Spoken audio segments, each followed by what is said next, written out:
G'day, May 40 here. So I did my big interview with Nathan Cofnas yesterday, and it was something of a humiliation for me because you need to understand, I put over 40 hours of prep into that discussion. I wrote at least 2 lengthy blog posts critiquing Nathan Cofnas's last 2 Substack essays, and I had so many questions that I didn't get to, but I was so hyped for yesterday's interview that I just could not sleep the night before. Just tossing and turning. I probably got 15 minutes here, 15 minutes there. I was just a wreck. And that's not infrequent for me.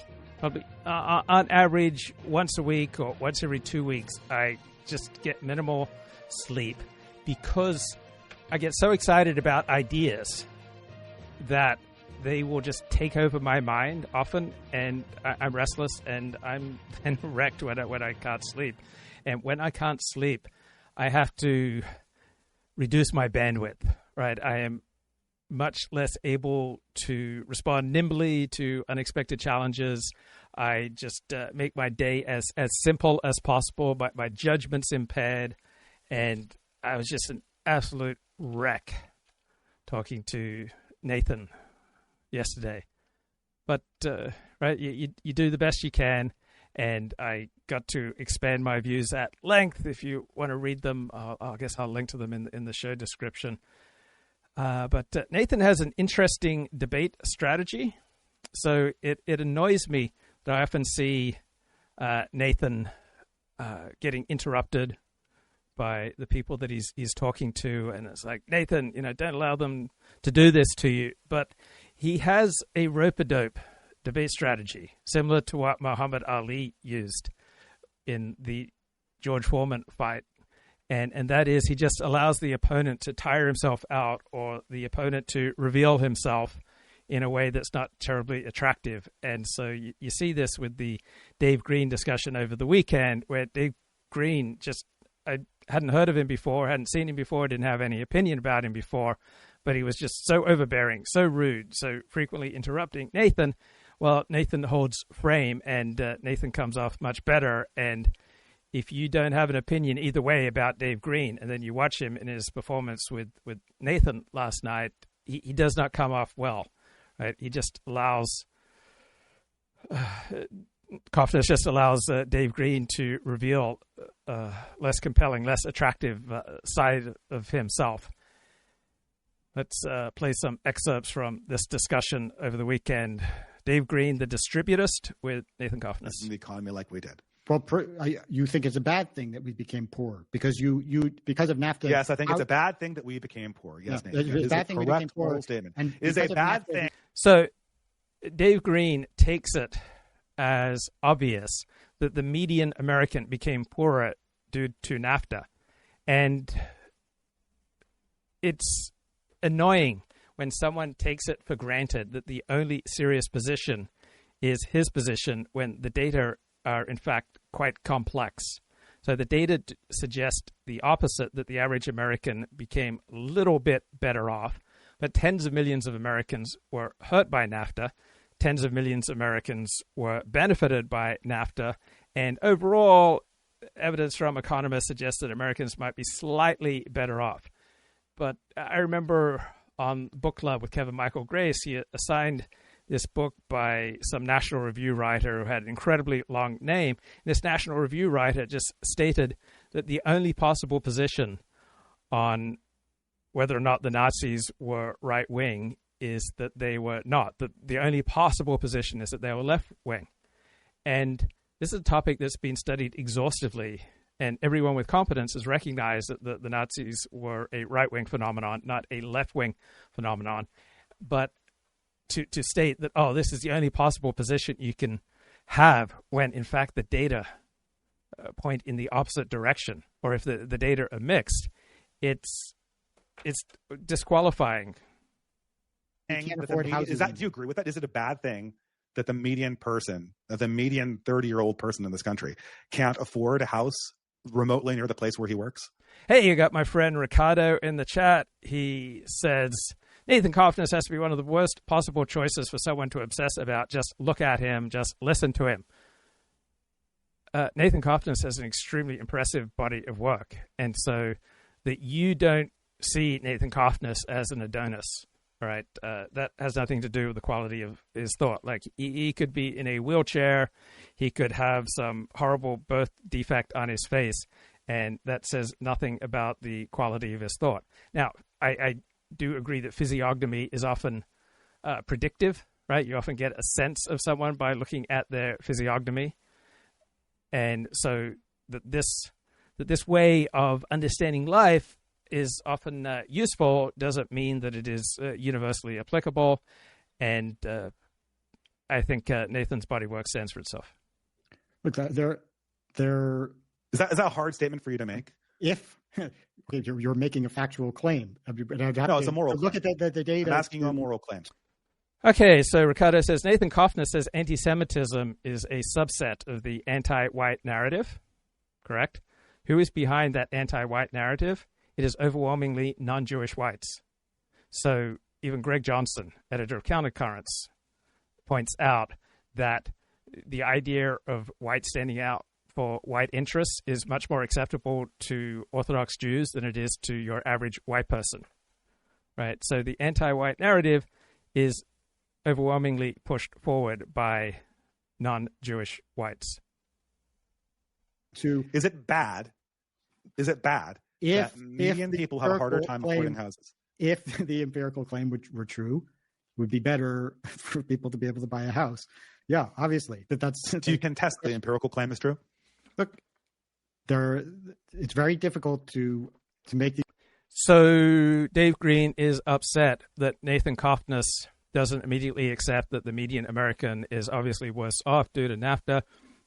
And he's upset that Nathan doesn't immediately clearly cop to it is more difficult to buy a house now than in the 1990s. And it is empirically obviously true that the cost of housing has gone up significantly, much higher than the average cost of inflation. It is more difficult for the average American to buy a home near where he works now than in the 1990s, 1980s, 1970s, 1960s. These comparisons, there's not a straightforward way to make these comparisons. There's not a straightforward way to determine whether the median person. What do you mean a house? People wouldn't be willing to live in a house near the place where they work, Nathan. So they can't live in an apartment? Living in an apartment is not. No, because if they live in an apartment, half of their. So Ricardo says Nathan Cofnas is a shill for neoliberalism. So what is neoliberalism? And I think most midwits would think that neoliberalism is a updated version of the left or of the center left. And in fact, neoliberalism refers to the free market, University of Chicago, Milton Friedman style. So neoliberalism does not mean an updated version of the left. Neoliberalism refers to the free market. And Nathan Cofnas is a strong believer in the free market. He is a strong believer in meritocracy, but you simply can't call him a shill. He has too impressive a track record in his academic publications to call him a shill. I strongly disagree with Nathan's last two essays, but it's not the disagreement that's important to me. I think that Nathan's last two Substack essays are a deviation from his track record of careful, precise, pointillist approach to what he's writing about, and he has now become sweeping and hyperbolic, and I don't think that serves him. Whites are to blame. Get on with the times. Nathan wants to see more pale goyim in the cow pen. I don't get that. Nathan Cofnas is incredibly impressive in some ways, and in other ways he's not impressive. Right? There are areas that I'm quite good. Right? I am quite good at interviewing people and creating a discussion among many different people. On the other hand, I do not have the charisma and the personality power of a Kevin Michael Grace to just dominate the room and to set the temperature.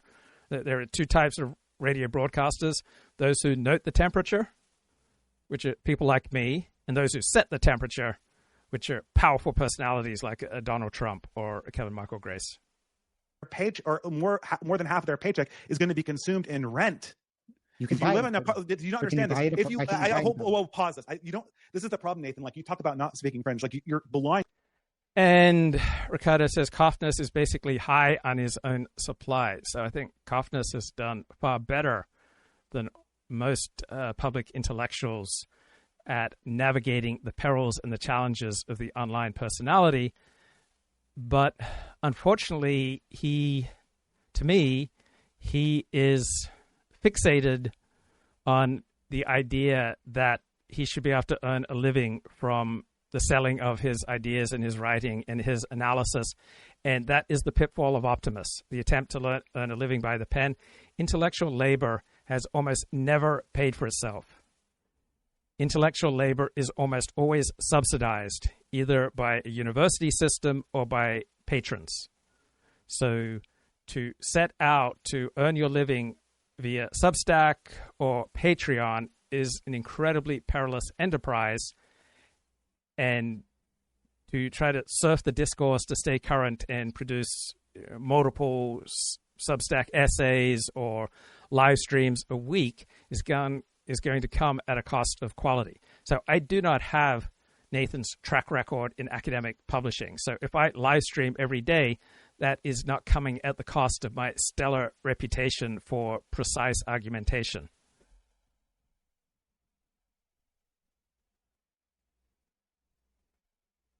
That you don't understand the problem.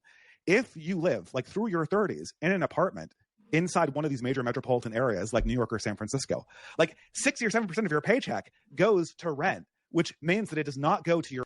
So I think for people who earn under $70,000 or $80,000 a year, it's true that more than 50% of the average paycheck goes to just paying the rent in cities like Los Angeles, San Francisco Bay Area, and New York.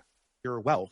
If you are in the 90s and you have a similar median job and you're paying a mortgage, that mortgage is way lower than rent. So are you saying it goes to your actual family wealth? You want people to be able to buy a house in New York? They can't buy an apartment? No, I want people to be able to buy a house. A house in New York? Oh, no, I don't think everybody should be allowed. You mean buy a house in New York? You mean buy it like in a co-op, like buy an apartment? It's the same story. It's the same story. These things cost millions and millions and millions of dollars. They're way outside of the price range of some. I didn't realize that there are exactly 0 houses in Manhattan. I mean that they're all variations of apartment buildings and office buildings. Who would be able to work a median job in the location? This is demonstrable. I don't know. Look, there's a limited amount of space in New York. I don't think everybody who wants to live in New York. It's the same story in every city. I can't live in New York. I grew up in New York, but I don't think I have a right to just live in New York. I don't make enough money to live in New York. Do you understand the overall systematic? So you should have to have at least 10 or 20 or 30 law-abiding adults vouch for you before you are allowed to even enter certain valuable areas, such as, say, Beverly Hills, West Los Angeles, Manhattan, let alone live there. Problem that this is not just a New York problem. You'll find the same thing in every metropolitan area. You'll find that the worker's median salary is significantly lower than the down payment they have on any property in that city. So, and you understand why that's such a big problem. Like, I'm just asking if you don't understand the parameters of this issue and why it's so significant to people. So what does this have to do? The original point was that economists were wrong and therefore they've been discredited, and my procedure of appealing to a consensus among experts has been shown to be flawed. Well, there's 2 statements of this. The first thing is you understand what's there. So there are areas where you definitely want expertise. I would not want to fly on a plane that had not been designed by experts and built by experts and maintained by experts. On the other hand, experts have no great track record at predicting what will happen in the future with large numbers of people. Right? Economists have no great track record at predicting the next recession. Political scientists have no great track record at predicting future political trends. So Philip Tetlock did this massive study that showed that experts are no better than cab drivers in many areas of life. So there are certain areas of life where experts are infinitely superior to everyone else, particularly with regard to the hard sciences and to engineering. And then there are other areas of life where there's no demonstrable expertise in predicting the future, such as with when the next recession will happen, right? Economists don't have a better track record than cab drivers at predicting the next recession. We're kind of going back and forth on this. When I narrow down and ask you the very specific question about the current state of affairs, like, so here's a possible defense that you could make that you haven't made, right? The possible defense is NAFTA made us richer, but something else happened from the outside that made us much, much poorer. And so we're poorer now, but to no fault of NAFTA. But the claim that you made previously was that we are richer, that the median person is more wealthy now in real meaningful ways than they were in the 90s. And that's the fact that we can't bottom out on that is what stopped. So during the Biden presidency, the median American was steadily worse off. Most Americans were economically worse off. So there are areas where expert opinion is significantly, demonstrably inferior to the opinion of the average bloke. The average bloke saw that Joe Biden was significantly cognitively impaired, was frequently demonstrating signs of senility, and yet all the experts in the mainstream media and in the academy were telling us that Joe Biden was fine. The cognitive elite was telling us that Joe Biden was fine. The average bloke was saying he's obviously not fine. The average bloke was right. So there are times when experts have a great track record, and there are plenty of times where they're terrible. The average bloke was right that the Biden economy was not good for them. The experts kept proclaiming during the Biden presidency that the economy was great, and that people were simply too stupid to notice the economy was great, or that the Biden team had failed in marketing to the average American how great the economy was. But for the median American, all right, inflation was significantly higher than official statistics, and unemployment was significantly higher. If you go by the percentage of Americans who are looking for additional hours to work, right, we functionally had an unemployment rate of about 23% during the final year of the Biden presidency. You made two claims. First, we're richer. Now, with respect to some particular goods, like the price of eggs, which people are very emotional about, the price of eggs.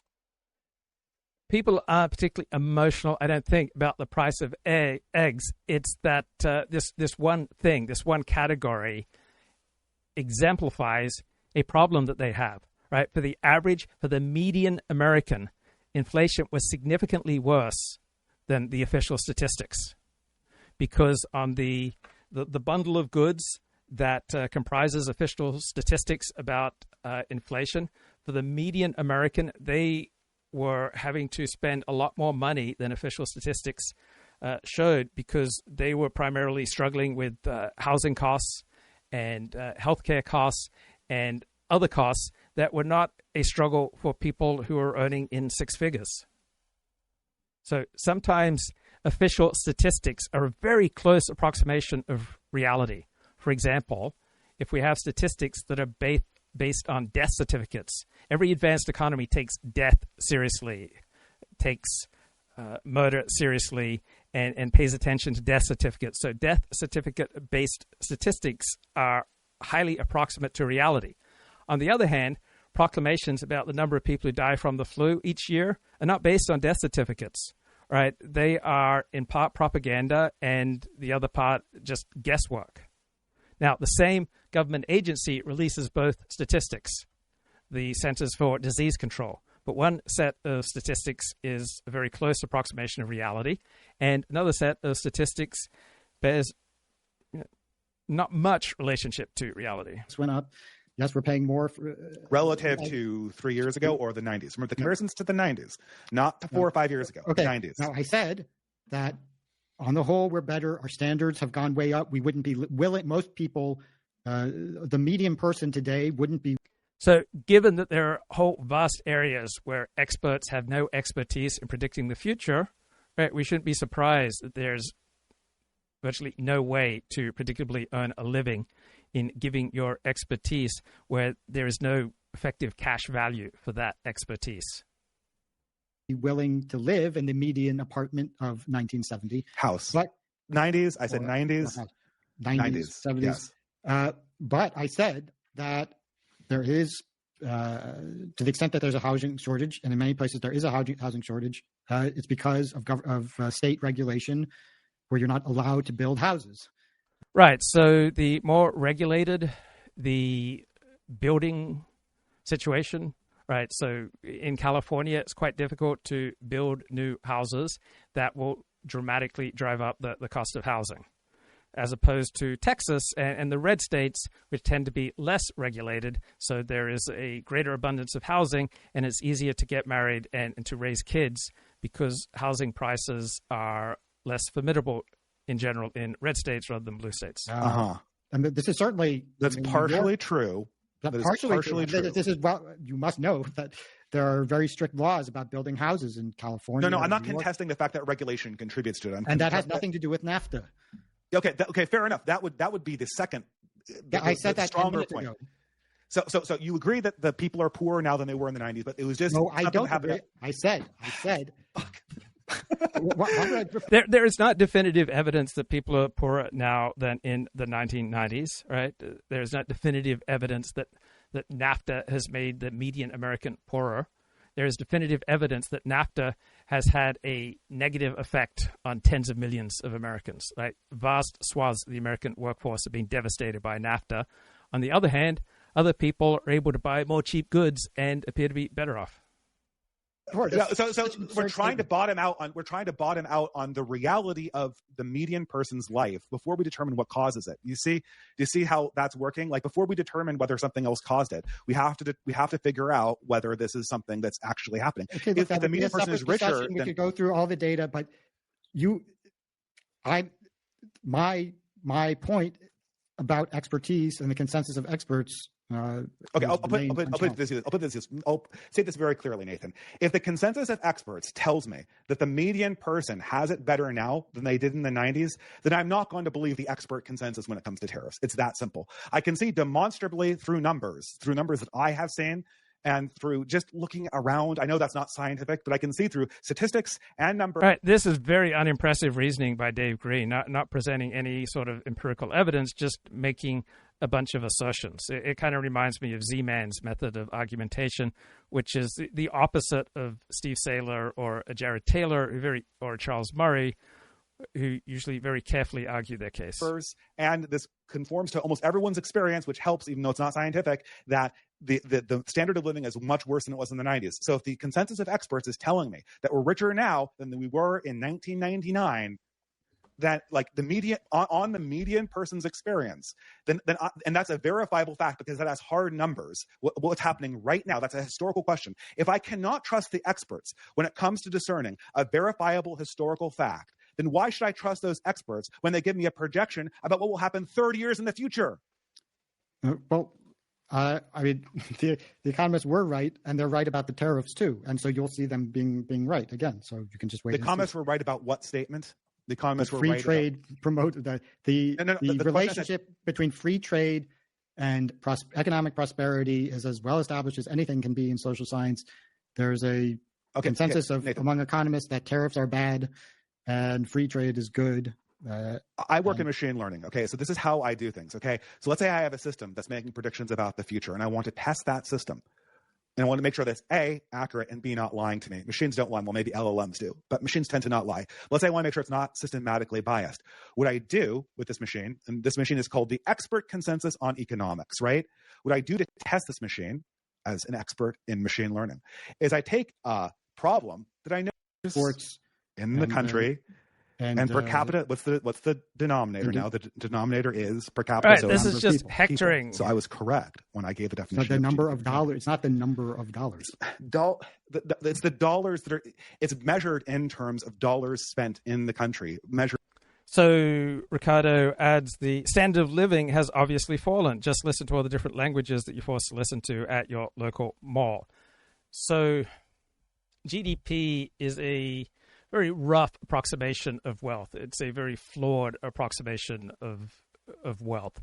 And so quality of life has fallen in the United States due to declining social trust and declining social cohesion.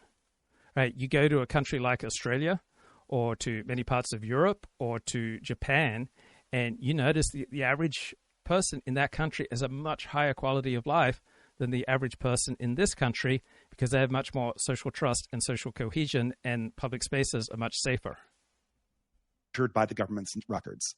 It is in dollars. It is in dollars. It is the unit is dollars. Yes, it's in dollars. Yeah. So it is a number of dollars then. Good Lord. Like, what is this? Like, you tell me I'm wrong, and I said this is exactly why I'm not trusting this thing, because I gave a more or less correct definition. You're telling me that I'm incorrect. GDP is dollars per capita, is dollars per person. That is the unit of GDP.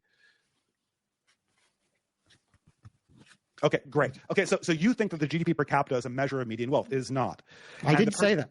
I wrote a whole Substack essay on this called. Then why did you list GDP per capita when I asked you about the measure of median wealth? I said it's a measure of the strength of the economy. I didn't ask about the strength of the economy. The question that I put was about the median. It's a GDP measures the strength of the economy, which is related to wealth. It's not the same thing as wealth. The question I asked you was not about wealth. It was about the median well-being. Lesotho or Madagascar have a low GDP per capita. So we will raise our GDP if we allow more people into the country. We will raise our GDP if the government spends more money, right? So higher GDP is a really poor approximation of a country's true power. And America and Denmark have a high GDP per capita, and that's not unrelated to the fact that the second two countries are wealthier than the first two countries, even though GDP per capita isn't a precise measure of wealth. Yeah, of course. So when you're comparing countries' wealth broadly, then you can use GDP to measure as a proxy. It is a very poor proxy longitudinally for the reasons that I just explained. So in the middle of the 19th century, I think for most of the 19th century into the 20th century, which country in the world had the highest GDP? It was China. Right? China was an enormous country. Ergo, it was much more likely to have a high GDP. But Great Britain could send 7 ships and just smash China, because even though China had a high GDP, that did not translate to a particular, credible amount of power. So when it comes to survival, you want to be as powerful as possible, and GDP is not a particularly useful measure. Michael Beckley did a great essay on this, The Power of Nations, measuring what matters, right? You want to be precise. And when it comes to survival, and when it comes to world politics, all right, power is the most important variable, and general discussions don't accurately measure what counts for power. So people use gross domestic product, they use military spending, and they don't really get to what matters. They tend to exaggerate the wealth and military power of very poor but populous countries such as China and India. So what makes a country more powerful than another country, right? This is the most important question for the study and practice of international relations. And where I differ with Nathan Cofnas and the conventional perspective is that I believe that America's power, 99%, comes down to the power of its economy and the power of its military. It does not come down to soft power and America's a shining city on the hill, exemplifying democracy and all that stuff. Right? It just comes down to power projection and the strength of your economy. And people use really rough indicators such as gross domestic product. And what the heck is the problem with gross domestic product? All right, it's a very poor approximation of reality. So most scholars, most analysts, most talking heads, they measure power using these big gross indicators, such as GDP, right, which records the value of all goods and services produced within a country over a fixed period of time, tends to be referred to as the leading indicator, the Zeus of the statistical pantheon, right? But it's not that useful, right? It only counts production costs as output. So spending money always increases GDP, even if the funds are wasted on boondoggles. All right, China's wasting trillions of dollars. It's not making China more powerful, right? GDP is usually measured by the expenditure method, right? It just simply adds up all the spending done by a government, by consumers, and by businesses in a country in a given time period. So hiring workers always increases GDP, even if they're not efficient, even if they're just getting drunk. Boosting production always increases GDP, even if the goods rot on the shelf. And tons of toxic waste are released in the process, which is what you find in China. You can increase your GDP by dumping toxic waste into the streets and then spending billions of dollars to clean it up. GDP does not deduct welfare costs. Right? Money spent feeding people is counted the same as profits earned selling supercomputers on world markets. So populous countries like China and India, they generate a lot of economic activity simply by existing. And GDP counts security spending as an economic output. It does not distinguish between guns and butter. So you want to be precise. Explained. The test question that I asked to test the veracity of economic experts was not to see whether they're a good truth-telling system. It was not can you report the macrocosmic wealth generation of a country. It was, what is your assessment of the median well-being of people in the country? I mean, look, I guess this is a fundamental issue. I mean, if you think that under the guidance of the technocrats and the expert class, that life is just getting worse and worse, and everything was better and people often say that the 1970s was the golden age. You're saying no one lists 1970s as the golden age, man. It's the 1950s, it's the 1990s. That's what usually. Batya Ungur Sargon says 1970s was the golden age. She used that. Right, different groups probably have different golden ages. It depends if your group is primarily a social class, if it's primarily a particular racial or ethnic or professional indicator. It's the golden, and that was the high watermark of labor. That's probably what she's talking about, right? So she said, this is Batya Ungur Sargon said, back in the 70s, the majority of the GDP in America was in the middle class. That's kind of like the golden era when the economy was really healthy, yada, yada. Okay, so that's there are plenty of other people who've made the same similar statements like that. But okay, you say it was in the 90s, that was the peak. And that because we listened to economists that everything went south. Now, I wouldn't say that. I would say that there are a variety of things that happened. But my only statement is that the consensus of economists, again, what I'm doing is I'm saying, how reliable is the consensus of economists? How do I test this? My test is I'm going to ask them a historical question that I know the answer to. That historical question is the median well-being of people... And he never describes on what basis he knows the answer. So it was just supposed to take him on trust. This is a highly unimpressive measure of argumentation. In the 90s, better or worse than it is now. The median, well-being is a very slippery concept, right? So you can say, well, life expectancy went up and health went up and all these other measures and how much people eat and so on, all that went up. But you just want to focus, say, for example, on the price of eggs. I could say, so that was what no, Trump, that was not the price of eggs. The price of housing was my primary. Yeah, okay. University needs to have a religion. That is critical. The institution does. All right. I am not impressed by these inexact invocations of religion. A religion means interacting with superhuman beings or being, right? If you're not interacting with God, so to speak, or gods, you are not operating within a religion. Universities do not need a religion. Universities are not a religion. Leftism, Marxism, communism are not religions, right? A religion means interacting with superhuman beings or being. Does not work without that. Harvard used to be a Christian seminary, then it became a progressive Christian seminary, then it became a, as you put it, communist, aka like progressive seminary. And progressivism is just another iteration of Christianity. And now it's woke. So equating Marxist with communist is not accurate, right? Many people are Marxists who simply analyze from the point of view of economic class and material conditions, but they would have absolutely no sympathy with any communist regime that has ever existed. So Harvard has never been a communist institution. There are sectors of universities that are dominated by Marxism, but that's not the same as communism. Which is another iteration of progressivism, right? Harvard has always had an ideology. The institution does not work without that. For a brief period of time, I think Harvard and other American universities were fairly what period of time was that? Liberal. Let's say like 1960s to 80s. 60s.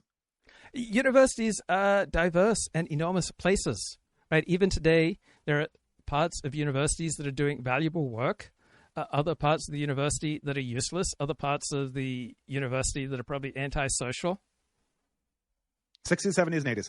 That's when we created all of these departments that you're objecting to now. Yeah. All of them. But they were all created during that time when you said that universities didn't have religion. I said they were more classic. That's why they created these departments. Okay, that's true. But in terms of what people could get away with, first, in terms of like the balance of Republicans versus Democrats at top universities, it was much more balanced than it is now. So there was a presence. Yeah. And in terms of what people could get away with saying on universities, it was class. It wasn't perfect, and they definitely leaned left. But there was the right had a real presence on campus, and they had enough influence that they could. Universities are the least nationalist sectors of America, and I remember. This was brought home to me listening to my former UCLA economics professor, Russell Roberts, say that 50% of the reason that he supports free trade with China is that it's good for the Chinese. So the welfare of the Chinese is just as important to Russell Roberts and your typical university professor as the wealth of Americans. And also John Mearsheimer makes this superb point that there's nothing in conventional economic terms that account for balance of power politics.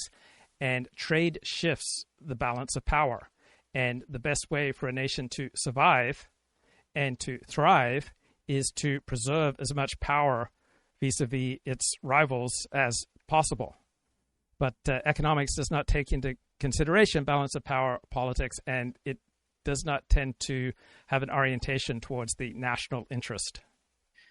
Secure. Well, but because they had a bunch of old people there, right? They had a bunch of old people there.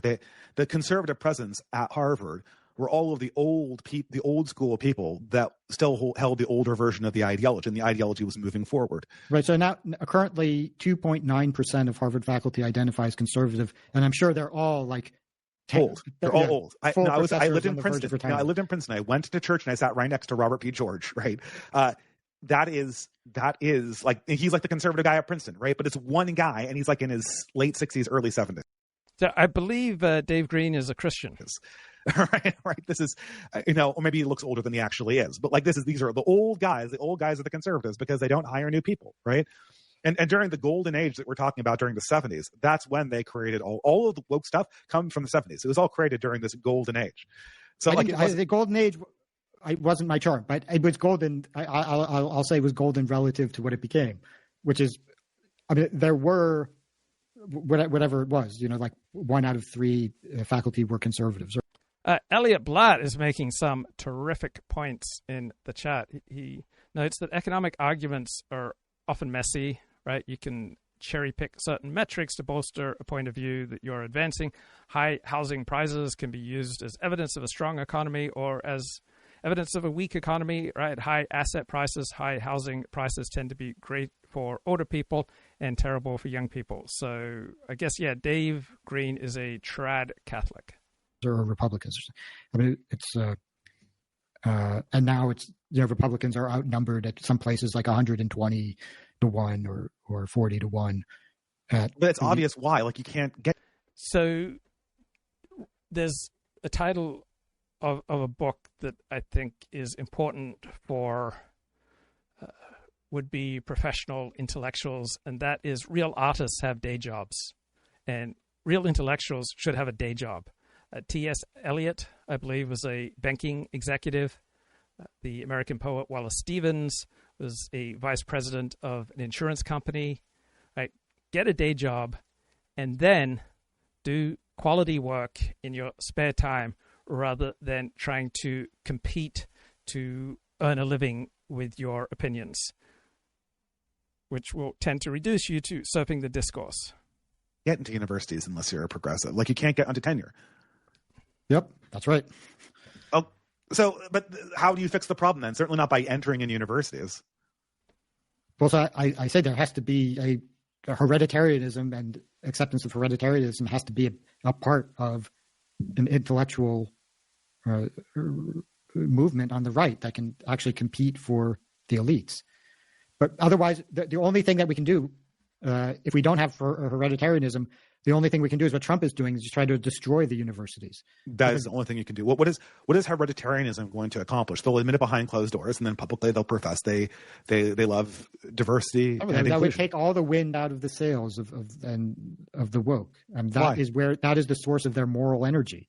Is this idea that they don't have to admit it publicly. Like they're just going to say, "Oh yeah, behind closed doors." Yeah, you're right.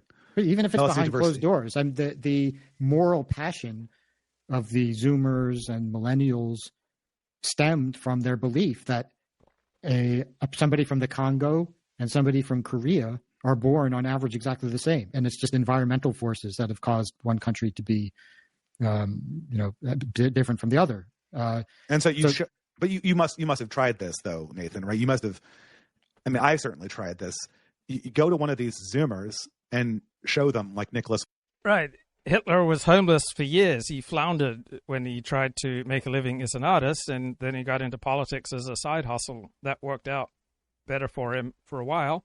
Wade's book. Like, what happens to that? Oh, I guess I'm wrong. So the discussion of the shooting of that Israeli-American couple in Washington, D.C. last week, I didn't hear anything that addressed what to me is the main point. If you have a Jewish state, everything that Jewish state does will then have an effect on Jews. So when Israel is at war, people will come up to me in the street, complete strangers, and they will weigh in with opinions much more readily. Israel at war will bring to prominence the Jewishness of Jews everywhere in the world. And while there are advantages to Jews in having a Jewish state, there are also disadvantages. Given that Israel's survival will always be precarious in that it is surrounded by enemies, Israel, if it is to keep on surviving, it will often have to make absolutely brutal choices. And when Israel makes brutal choices, that will then have repercussions around the world. So when Israel's at war, in a sense, all Jews, wherever they are in the world, are in a state of being combatants, because it doesn't matter how you view yourself, right? It doesn't really matter if you think, oh, I have no connection to Israeli policy. All Jews in the world are going to have repercussions from the choices made by the Jewish state, and a Jewish state at war and a Jewish state engaged in very difficult and brutal policies to suppress its enemy in Hamas, that will always then have implications for the standing of Jews around the world. So if the outside world doesn't reinforce our narratives, we're going to have a very difficult time sustaining our narrative. There are certain people in my Jewish community who are not big fans, and they do not greet me when I say good morning or good Shabbos to them. And it's very difficult for me to sustain saying good Shabbos to people who just ignore me. And I pass through the formal qualifications to become an Orthodox Jew, and I find places in the Orthodox Jewish community that welcome me. And if I didn't find places in the Orthodox Jewish community that welcome me, it would be impossible for me to sustain myself as an Orthodox Jew. I have entered group spaces and workspaces where I found a way to contribute and where my contributions were welcomed and respected, and that gave me enthusiasm to keep on contributing, and I thrived. I've entered other group spaces where my contributions were not welcomed, and I did not thrive in those workplaces or those group situations. So I may be more sensitive to feedback, right? I may be more emotionally needy than the average person, but I think we're all profoundly affected by how other people relate to our narratives. So Donald Trump has a tremendous amount of energy, and he has a huge bandwidth, right? He's willing to take on the Kennedy Center and Wall Street and China and Russia and Ukraine and affirmative action and 50 different issues. What gives Donald Trump so much energy is that he has a base that feeds back to him and appreciates him and notices him and applauds him. If he didn't have this fired up base that was responding to him, he would run out of energy. As Donald Trump becomes more embattled, more isolated, and less applauded, he runs out of energy. Right? Charisma develops when a person does the seemingly impossible, They therefore attract a following and more resources, which makes it easier for them to again do the seemingly impossible. Eventually, right, charisma runs into a wall where they're unable to keep doing the seemingly impossible. And Donald Trump tends to run in energetic, manic, charismatic cycles until he has a string of failures where he becomes embattled, unpopular, and he's not getting the feedback of applause, which gives him the energy to keep going. Right? If you are a star in your workplace, it's because there are all sorts of people that you're interacting with at work who are meeting you at a certain level and recognizing you and applauding you. And if you are fired up and energized in your life, it's because there are many people in your life who are meeting you in reality and applauding you and encouraging you. It's very hard to sustain energy, enthusiasm, and your most dear narratives if no one's feeding back to you on them, if no one's applauding you and saying, oh, great job. So there's never been as devoted a following for an American president in my memory as MAGA and Donald Trump. And that accounts for Donald Trump's energy, right? The greatest source of energy is your connection with other people, your ability to get on the same page with others. Your day will usually immeasurably improve if you have a positive 1-minute interaction with a stranger. The more positive interactions you have going through the day, the more energy you'll feel.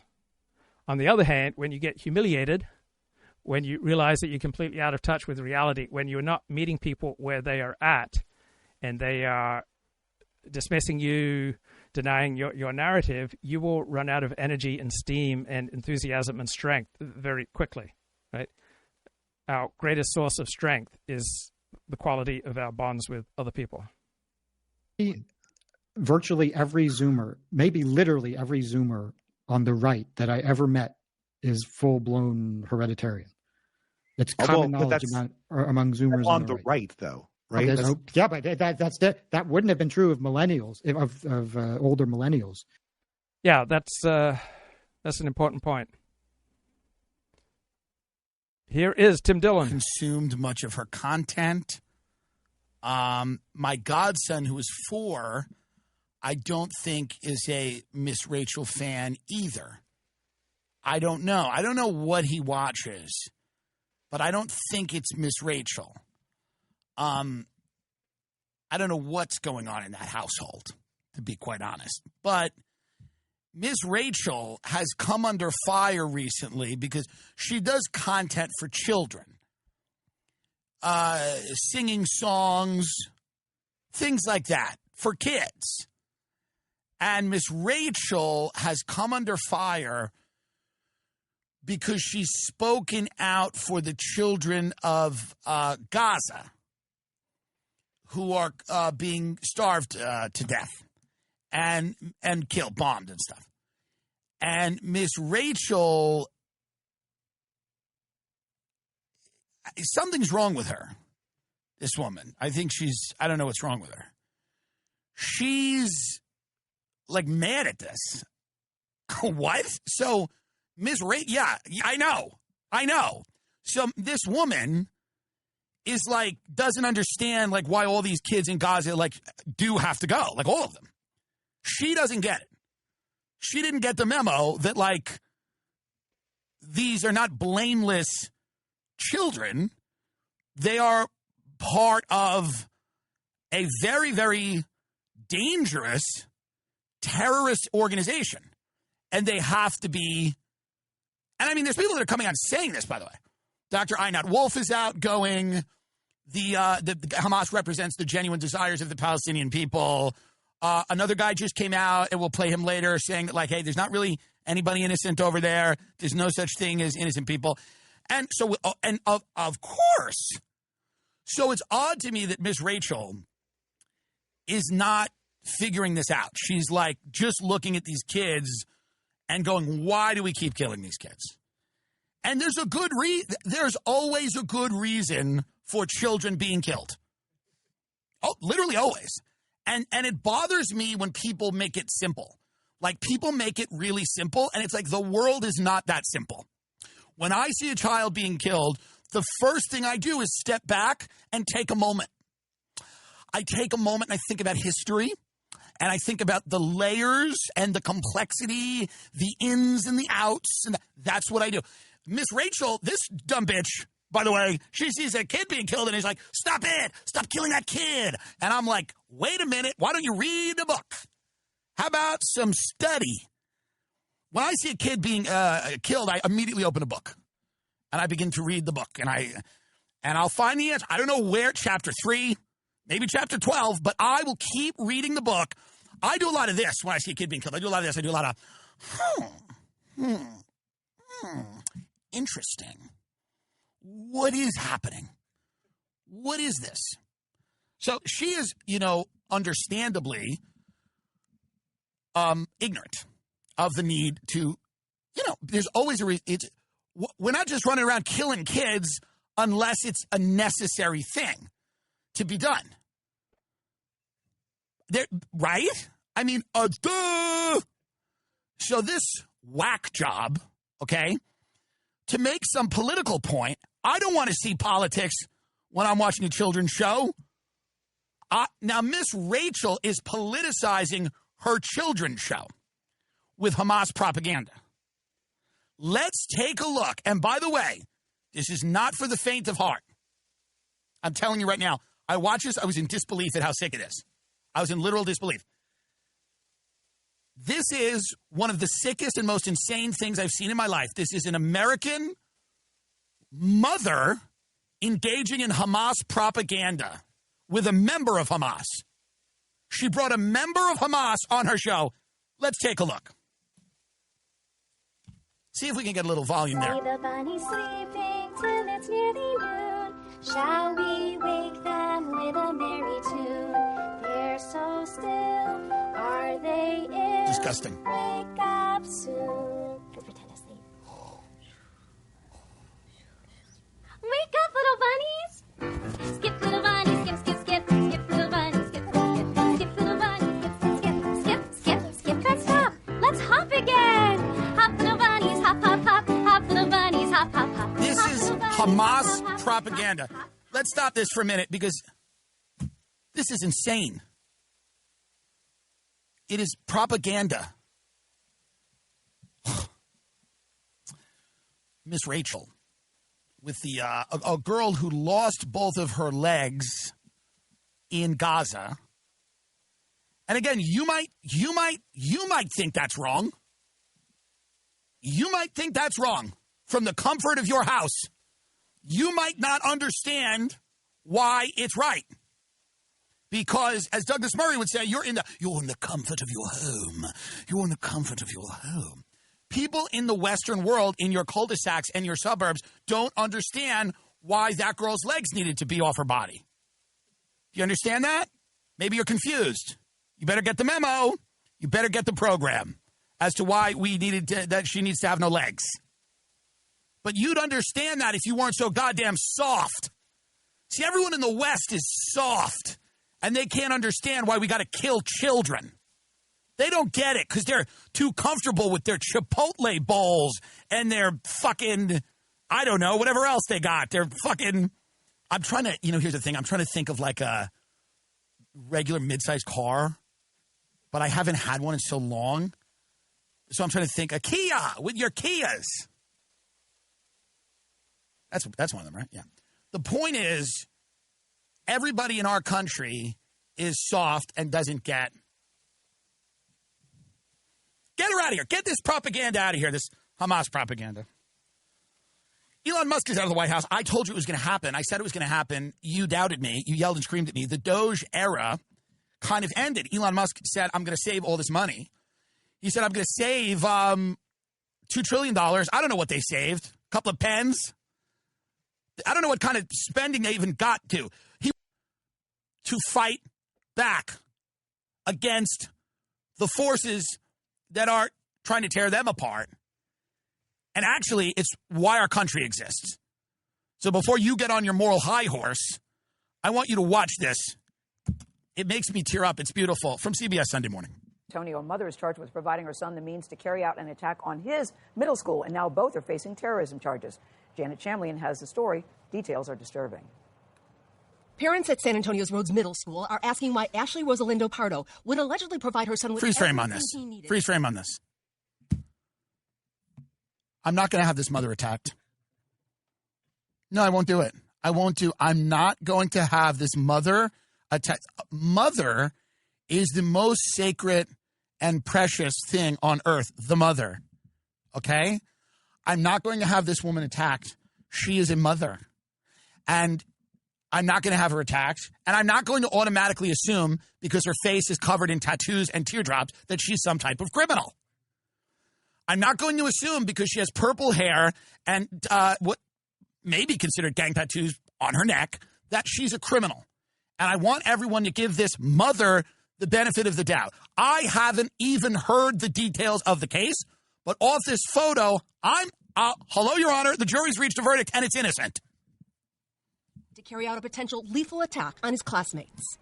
What kind of mother is she to be supplying her children with that? A good one. The boy, according to police, allegedly showed up at school Monday wearing a mask, camouflage jacket, and tactical pants, all provided by his mother, but then left shortly after. He was later arrested off campus. Police say the boy's grandmother reported him to law enforcement earlier in the day. According to an affidavit, she said she found him on Sunday hitting a live bullet with a hammer. He allegedly told her his mom gave him the ammunition and also bought him tactical gear.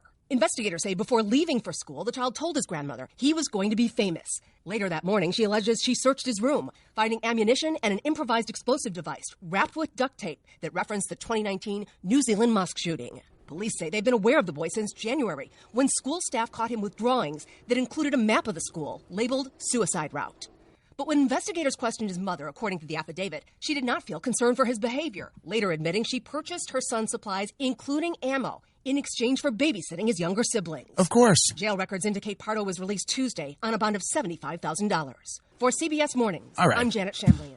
I'm withholding judgment. I'm withholding judgment here. This is a free country. And she bought her son ammunition and helped him plan a school shooting because she needed to babysit. She needed a babysitter for the younger siblings. What about the dad? JK. But listen, I'm withholding judgment. I'm not going to run around and just convict this woman because she did any of this. There are reasons here that she did it. There are layers. There are many historic. We got to put it in the context. Got to put it in the context of the history.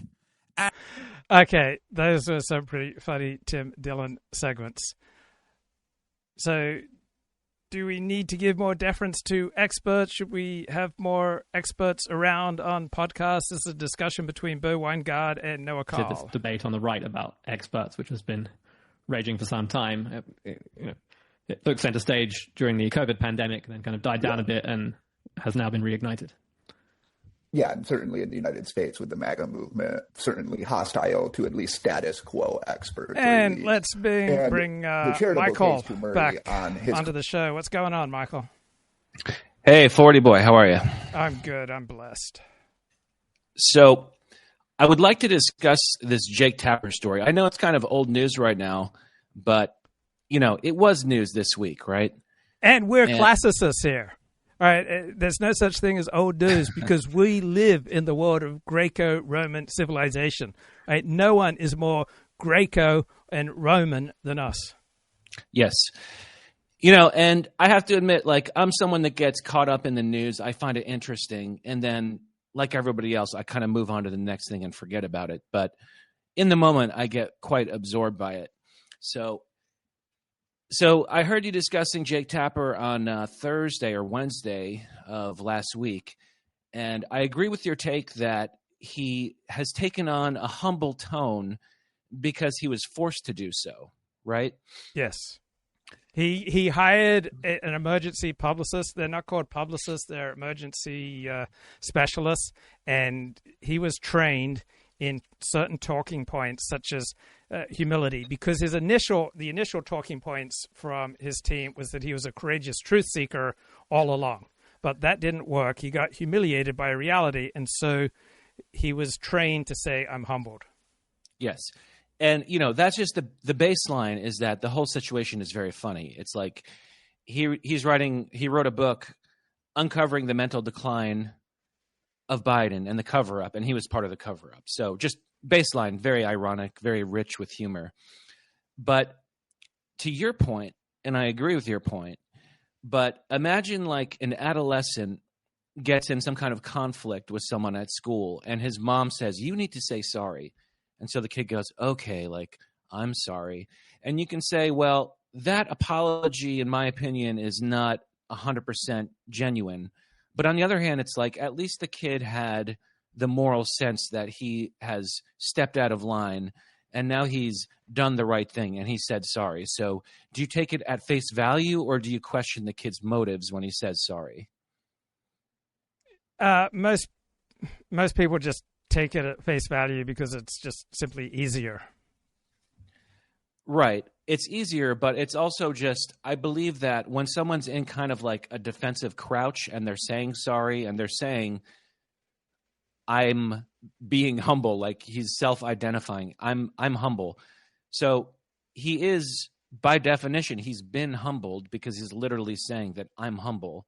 And therefore, from my perspective, it's difficult to keep haranguing him when he's already said, I apologize to Lara Trump for that viral clip. Now, again, baseline is he's a dishonest partisan guy, and we already all know that. But after he already admits some degree of culpability, maybe not as much as we would like, I find it difficult to keep on hammering on the guy. Yeah, I think that's a fair point. Megyn Kelly, though, did have a pretty good rejoinder when she was talking to Mark Halperin, who really put Jake Tapper to task, not so much for Jake Tapper as Jake Tapper, but as an embodiment of the overall media's failed coverage of Joe Biden's obvious cognitive infirmity. And Megyn Kelly makes the point that Jake Tapper's line, I'm humbled, doesn't feel authentic because it's so limited. So if you're truly humbled, it would extend and it would have ramifications, but instead it just feels like a publicist-trained line that he trots out, and you don't see the ramifications of it, and so it doesn't feel particularly real. It gets the job done, so most people are not going to keep haranguing Jake Tapper or anyone who makes an apology, but depends how important they are to your life, or how much attention you give. So this line will work for most people. For other people, it will seem inadequate.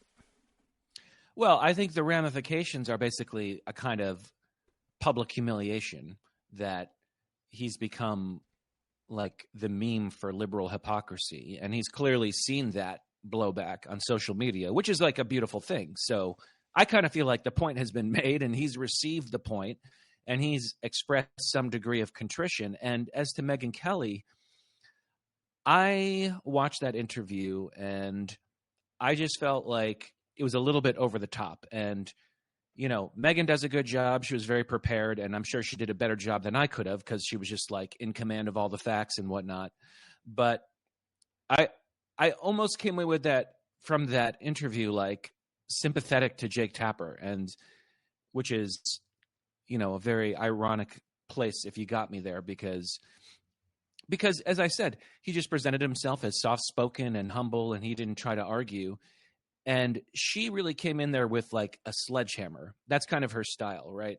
You could have gone in with a scalpel. You could have made it funny. You could have used understatement. You could have used irony. But instead, she came off, her tone was a little sanctimonious, I say, with all due respect to Megyn Kelly. Okay, I think this is, like with most things, the individual, his mileage will vary. I thought she did an excellent job, and I don't think she belabored her points. I think she made her points, and I think they were pretty strong and pretty convincing. Other people who are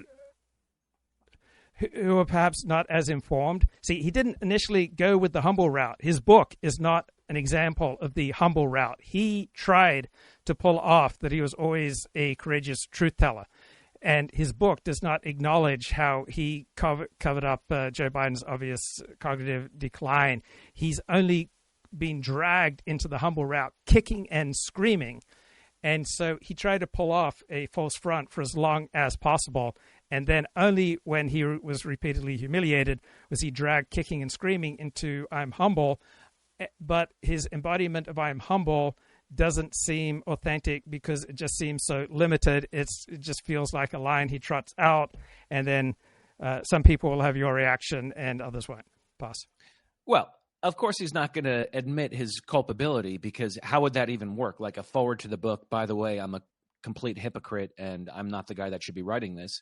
So I feel like when he does a limited hangout and he says that he could have done more and I'm humble and I apologize, it's kind of like a tacit admission that there's a lot of hypocrisy going on, even if he doesn't literally say that, just because it would just be untenable to do otherwise. And let me just remind people listening, like, I'm not a Jake Tapper defender. I just thought the criticism of him, or like the confrontation, just didn't work for me. So what do you make of the fact that the cognitive elite and the academic elite and the media elite consistently told us that Joe Biden was fine? For example, I went through Google Scholar. I could not find one academic who cast any doubt prior to Joe Biden's 2024 debate with Donald Trump on Joe Biden's fitness, cognitive, and physical for office. Not one. Instead, you find countless elite medical academics signing their name to analyses saying that Joe Biden's just fine. You find hundreds of academics casting doubt on Donald Trump's physical and cognitive fitness for office. And so what do you make of the fact that the cognitive elite told us that Joe Biden was just fine, and your average American, including your average Democratic Party voter, said he's not fine? I think it's outrageous, and it just shows you that, you know, the experts are sometimes going to lie, hearkening back to that big debate. But I guess I'm taking a long time to get to what my core point is here, which is that I don't think that the conservative media should do like a victory lap because they reported the facts about Joe Biden's mental decline. Like, does Megyn Kelly deserve a Pulitzer Prize in journalism for saying that Joe Biden is incoherent? No, but I don't believe that Jake Tapper and Joe Scarborough were lying in the sense that they knew that they were covering up for an enfeebled president. They saw what they wanted to see, just like you and I see what we want to see. I know women who are as hot as F and as dumb as rocks. And I am strongly incentivized to think that they are much smarter than they really are because they are so hot. And so we all tend to encounter the world as we want it to be through the prism of our own desires rather than the reality. So when Joe Scarborough said in 2024, this is the best Joe Biden ever, I don't believe he was lying. I don't believe that his assertion bore any resemblance to reality, but I believe that it was the normal product of he saw what he wanted to see, just like the rest of us see what we wanted to see. So I don't believe that the elite media, including Jake Tapper, were knowingly lying. I think they saw what they wanted to see, and it just shows the power of desire to blind us to reality. Absolutely. And, you know, it's difficult to say that someone is deliberately lying as opposed to deceiving themselves.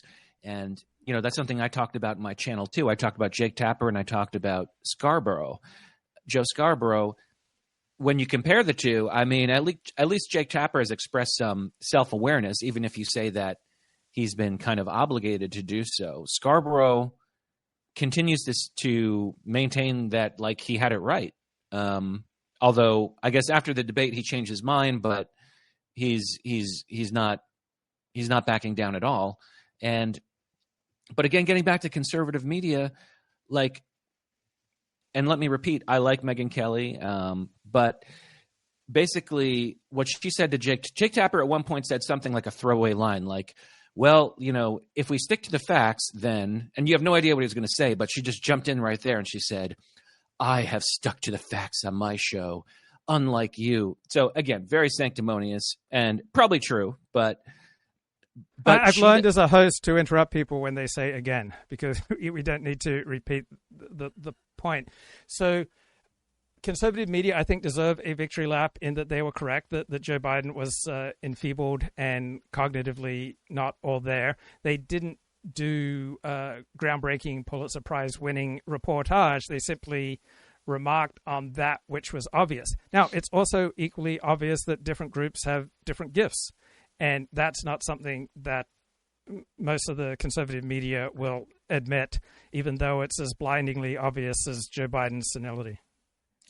Okay, but when I say again, I don't mean I'm going to literally repeat myself, but just I'm circling back to a previous area of explanation, which is that what Megyn Kelly did was she watched TV and then she just like talked about her impression of Joe Biden. So my point is just that like literally anybody, any anonymous right-wing account on X could have done the same thing and did. And so I don't find that conservative media, I don't find did like a particularly awesome job in the 2024 election, although I'm glad it exists and I'm glad that it's out there criticizing Democrats. But it was just this Biden is old was just the subject of so many like tired, repeated jokes.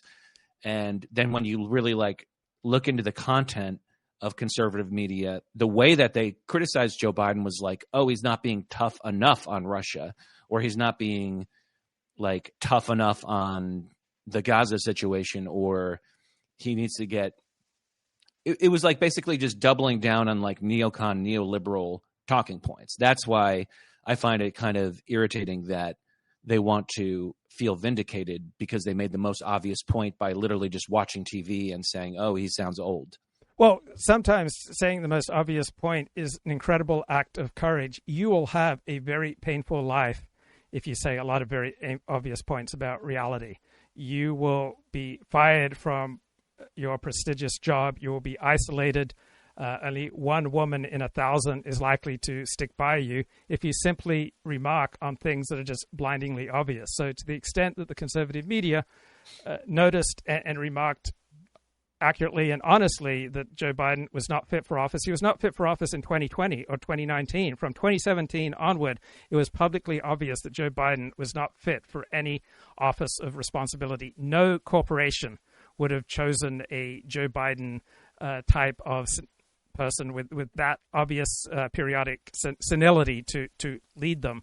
And so that part of the critique, I think, was important. It just saying the obvious is a service, and many people will simply not have the fortitude, right? Maybe one person in 100 or one person in 1,000 will have the fortitude to say the obvious, right? You should not expect, for example, Asian females to have the same disciplinary level of problems as other groups. They are simply not as physically aggressive. Men are, on average, 10 times more physically aggressive than women. And to make that obvious point will get you fired from a lot of prestigious positions. Okay, I mean, let me just circle it back, and then I'll hang up because I got to get back to a very difficult project. But so the point I'm making is more one about media in general, and then conservative media. So conservative media came in there and played a very important role in providing a perspective that was not available in the mainstream media. And in some ways, when conservative media grew and became more popular, it made the mainstream media redundant to some extent. I mean, it's still good, you know, like you, I still check in on the mainstream media and see what's, you know, the actual hard news. But conservative media played that role. But now we're kind of coming full circle where now that you have just anyone can post on social media and do their own kind of investigative reporting or just give their own take on the internet, on YouTube, wherever it might be. It's almost like conservative media is also becoming a little redundant. And when I see Megyn Kelly, who again I like, doing her thing, it's almost like I feel like she's just reading the news and just talking about it. And therefore conservative media has become a little redundant to the extent that just independent people can do the same, but with more freedom and more panache and do it with a little bit higher level analysis. Okay, so here's where I differ. I think we profoundly need support for our narratives, and we need people who can articulate them better than we can. And so when you have a useful pundit, it's often someone who can describe what's happening in reality more pithily, accurately, and precisely than you can. So to the extent the conservative media can reinforce and articulate reality better than the consumer of conservative media, they're doing a service. Well, that I can agree. So we'll end on a note of agreement, 40. Thank you so much. Okay, thanks. So I don't know if I am... I suspect I'm probably a little more sensitive to the need for reinforcement than other people, but have you tried sustaining a narrative for which you get no reinforcement? Right? It gives conservatives strength and energy and enthusiasm and optimism when they can find a media that supports and articulates, clarifies, and renders more precise their particular narrative. Our understanding of the world is largely socially created, right? And if nobody is reinforcing you in a particular endeavor, you are highly unlikely to continue. So there are some groups who do not find me amusing, and so in those groups, I don't make jokes. Then there are other groups where people say, I miss your jokes, and essentially they want to provide fodder for me to go off and make my type of jokes. And then I make a lot more jokes. I make a lot more contributions. I give of myself more when people recognize and value what I'm contributing, and I stop giving and I stop contributing when people don't reinforce and don't appreciate what I'm giving. And so a news media that is able to articulate and more precisely render your narrative about reality is going to provide a service for you. So Edward Luce, I find generally a useless commentator, but he is the lead American reporter for the Financial Times of London. And this is what he wrote January 6, 2022. He's also a mainstay on Morning Joe. And he notes, on no topic is the bifurcation of America's media more evident than that of the president's age. To the conservative media world, Joe Biden's imagined senility is a staple. Republican figures routinely call for him to take cognitive tests. The term dementia is bandied about. And the conservative media was right. By contrast, the closest traditional outlets have come to addressing Biden's age as a spate of reports into the low ratings of his Vice President Kamala Harris. For them, it is as if openly acknowledging Biden's advancing years would validate the conspiracy mongers. And Edward Luce belongs to the mainstream media, and it was the conservative media who were right. Now, if you were looking at Joe Biden videos and saw, this man is obviously descending into senility periodically, but you're able to find no reinforcement for that narrative, you would probably be much less likely to articulate it or even to believe in it less strongly, right? It was Edward Luce and the mainstream media who were checked out of reality with regard to Joe Biden's senility.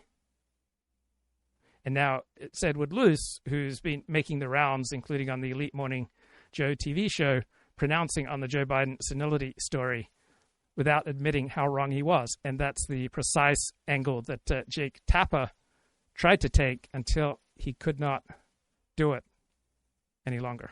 We're only 48 hours past your interview with Jake Tapper and Alex Thompson and the release of their book. One of the things I tell anchors who I work with or young people who want to be in TV, a list of questions is not a strategy. If you're doing an interview, you need a strategy. What was your strategy when you were interviewing Jake Tapper and Alex Thompson? Well, I did go back and forth on how should I start it. Should I start it by getting into the facts of the book, or should I start it by really pushing him on whether he's the right messenger? And in the end, it just didn't feel like I knew I had to get to pushing him on whether he's the right messenger. That could not be sacrificed. We only had we had 1 hour plus 14 minutes with him, 1 hour with some breaks plus 14 minutes. And so that was the priority. Get to that.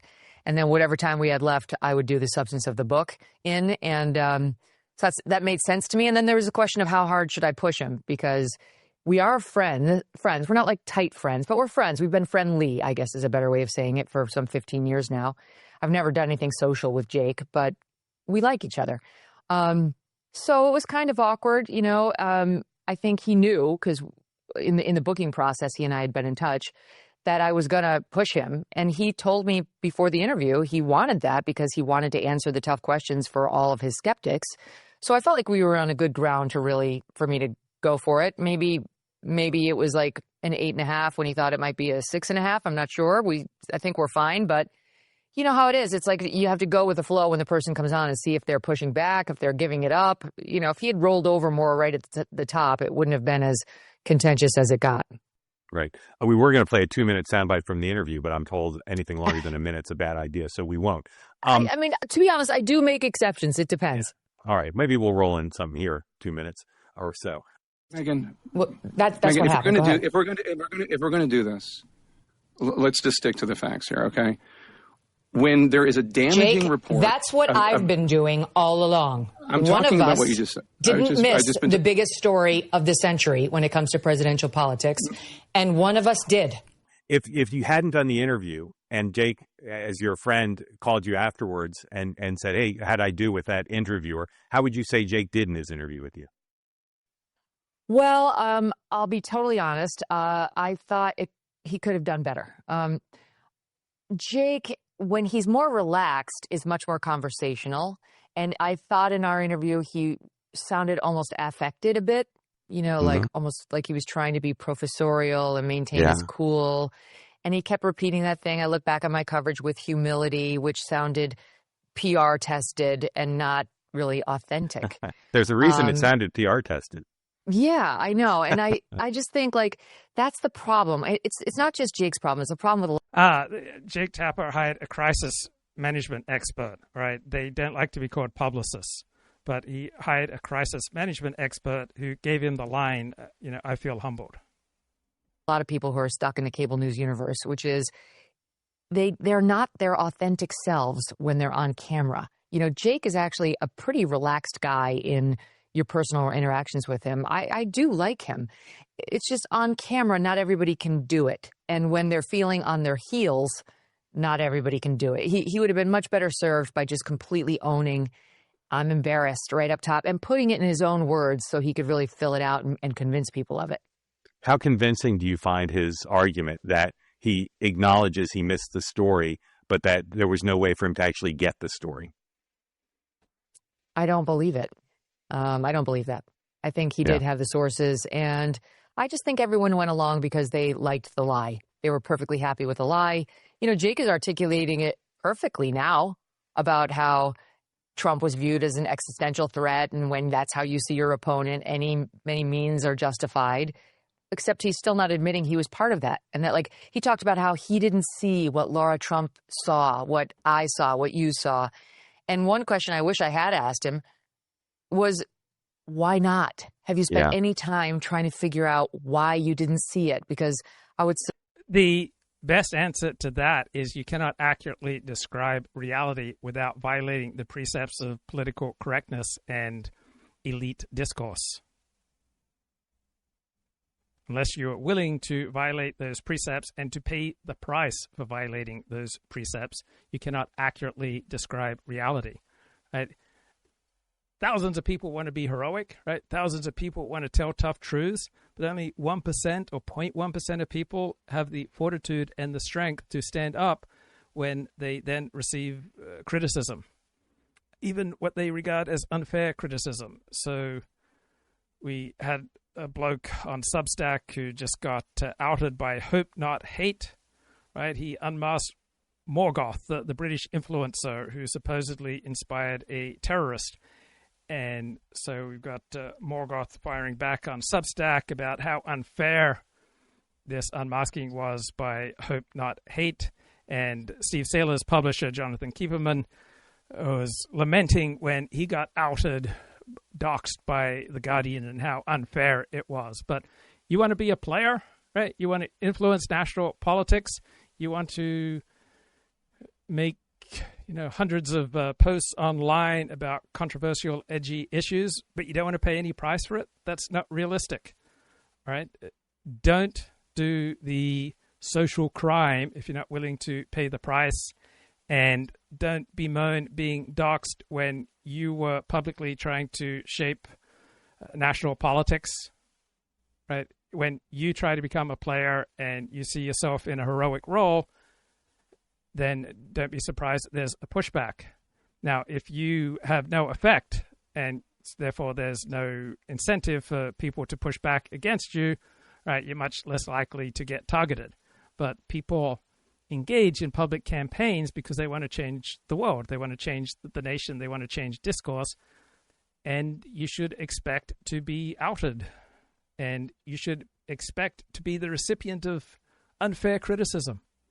And unless you have the fortitude to handle that, don't play the game. And then don't complain about unfair criticism.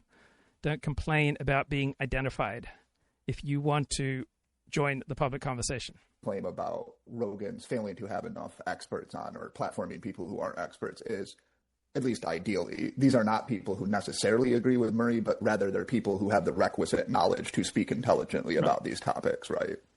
And I gather that, so some people wrote defenses of Murray in his claim about experts, including our friend Nate Cofnas and others. I gather. And Bob writes in the chat, did the right-wing media fail for not outing Biden from the presidency? No, media doesn't fail if they're not able to accomplish significant real-world changes. The right-wing media did a much better job than the mainstream media in pointing out that it was perilous and even outrageous that Joe Biden remained in the presidency when he was simply too frail to do the job. So the mainstream media moved on from the Joe Biden obvious senility angle story as soon as it possibly could, and it instead embraced Kamala Harris and tried to push her narratives. Right-wing media did a better job at raising questions. Why should Biden still be president? You're more skeptical, at least you seem more skeptical, of perhaps both of political expertise and of our ability to ascertain what a political expert would be. And you are also, therefore, more lenient, I guess, or more tolerant of a wide diversity of views, including those who would be considered, or those views that would be considered conspiratorial. That's Is that right. correct? Yeah, that's fair. Yeah. Okay. So I guess, like, can you defend those or state those? Leaves oughtn't to have the platform they've managed to accrue for themselves, have made various factual errors, in some cases perhaps quite egregious ones, that their opinions on subjects like the Ukraine war and Israel-Palestine are maybe outside of, or maybe considered fringe, although that can be debated. And he and in particular, he accused Smith, his debate opponent, of talking excessively about Israel-Palestine in particular, despite not having expertise in that subject, and indeed admitting to not being an expert on that subject. Correct. And both Kissin and Cofnas in. Right, so Konstantin Kissin, Nathan Cofnas, and other pro-Douglas Murray voices take it for granted that Douglas Murray has expertise with regard to the Middle East, and he doesn't, right? He is not an impressive scholar. He's not a disinterested pursuer of truth. He is a predictable partisan pundit. He's a hack, and if you optimize for truth, you shouldn't be wasting time with Douglas Murray or the All In podcast or Ben Shapiro and the ilk, because these are not people who have a disinterested optimization for truth.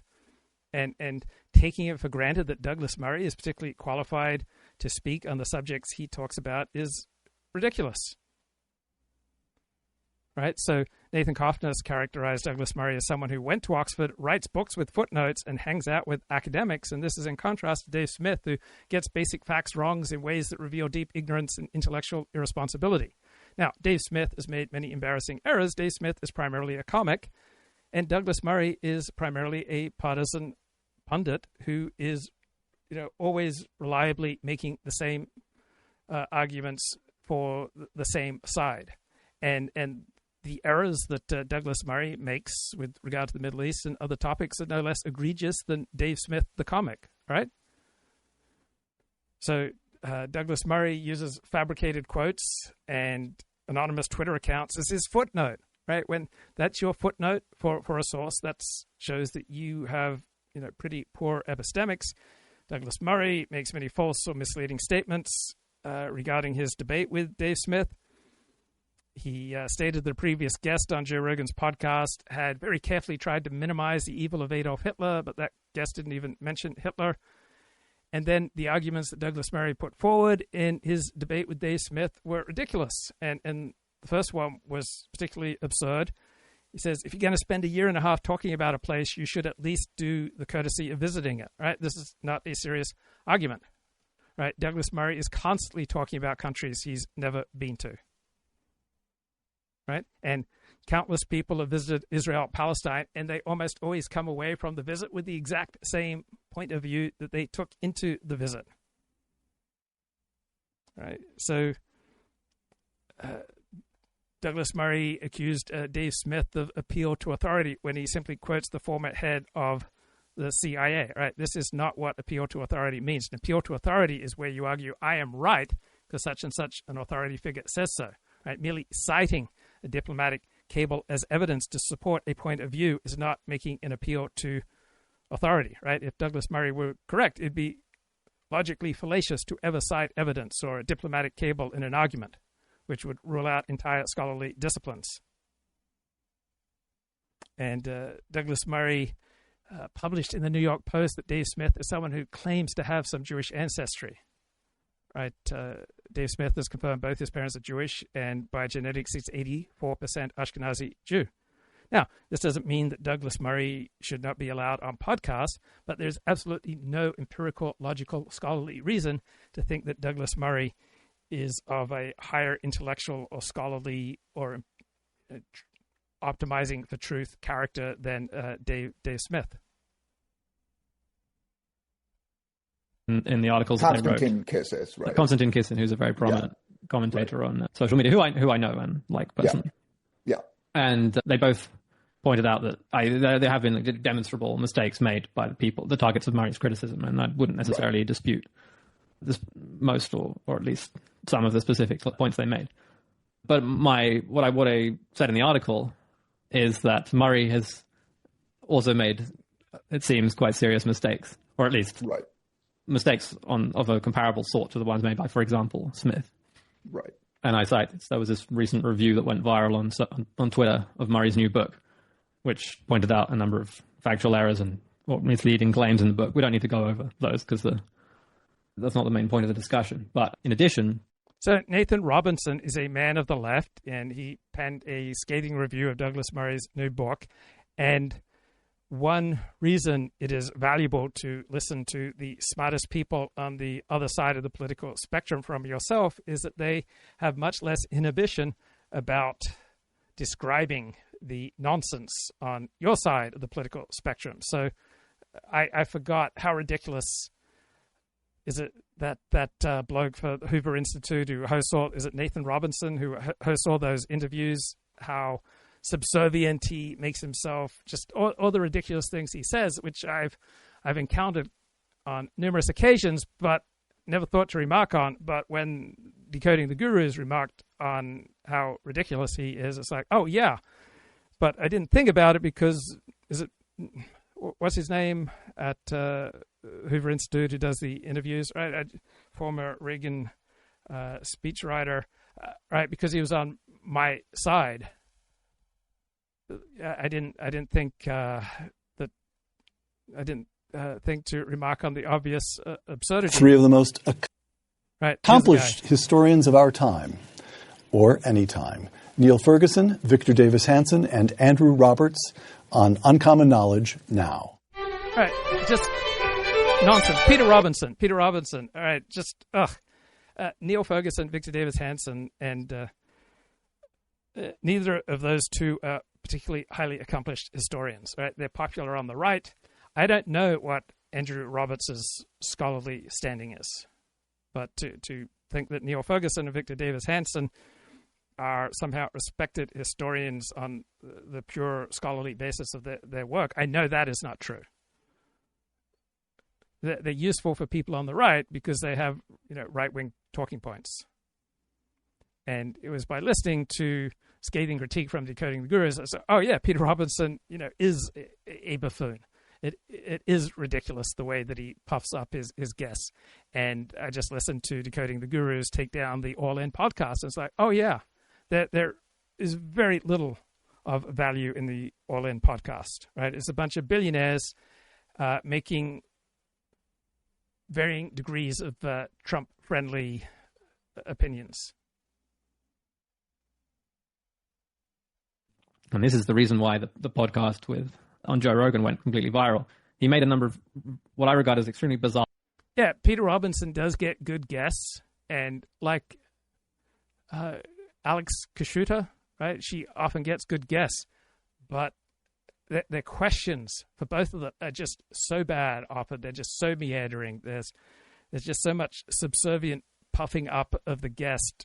It's completely worthy of ridicule. Arguments. So these weren't factual claims, but modes of reasoning in the discussion with Smith. And the one that really got people's attention was where he claimed that he expressed shock and amusement that Smith had never been to Israel-Palestine or even to the region. Yes. Now, I personally think this is an extremely bad argument. And obviously, a lot of other people on the internet did as well, as evidenced by the... So I am largely sympathetic to Peter Robinson's worldview, to Douglas Murray's worldview, to Ben Shapiro's worldview, to Dennis Prager's worldview, but these are not impressive intellectuals or scholars. They just simply feed back to me my pre-existing worldview. The overwhelming negative reaction to this argument. Now, of course, I'm not suggesting that just because a lot of people agree with me, I'm right. Right, but just to interject really quickly. So Murray's argument seemed to be that if you hadn't traveled to the region, you could not talk publicly about it, or you should at least refrain from talking publicly about it. And indeed, he said, I think he said something like, it's my journalistic practice not to talk about countries that I've never visited, or something along those lines. That's right. Yeah, that's what he said, and that's more or less what he was arguing. So this seems to be this isn't a... So I notice in myself, I tend to always reframe things in a way that makes myself look best. And when I have a dispute, argument, conflict with someone else, my mind immediately starts working in a way that reframes it so that I'm right. And when I encounter punditry, it seems like for the overwhelming number of pundits that I encounter, their primary frame of reference is to advance themselves, not to pursue truth. Straw man. I mean, he did state that quite. That's correct. So he made I guess we could call this a standpoint epistemology claim that you have to have visited the area, so that if I want to talk about some conflict in West Virginia, I should go to West Virginia. Otherwise, I should refrain from talking about it publicly. It seems to be what he's saying. I mean, he didn't necessarily go quite as far as to say you should completely refrain, but he did express bemusement that someone would talk a lot about something without having been to the relevant country. And I would say, there was like palpable outrage expressed. Bordered on outrage. Yeah, if you get on your high horse and make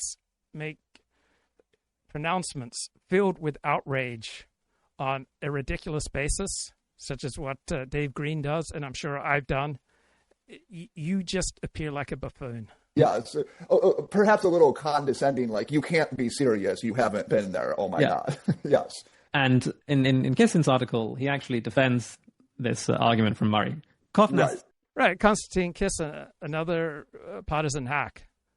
Doesn't defend it, from what I recall.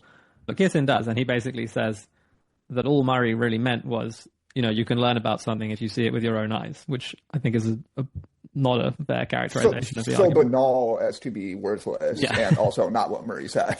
I mean, Murray went much further than that. If you just said, by the way, Dave Smith, all else being equal, you might gain a little bit of perspective if you wanted to visit the particular places we've been talking about. Right. But he didn't say that. Yes. Right, getting on your high horse and speaking down to people just almost never serves you in a debate. So I was I was actually shocked that the people defended this argument after the podcast was published.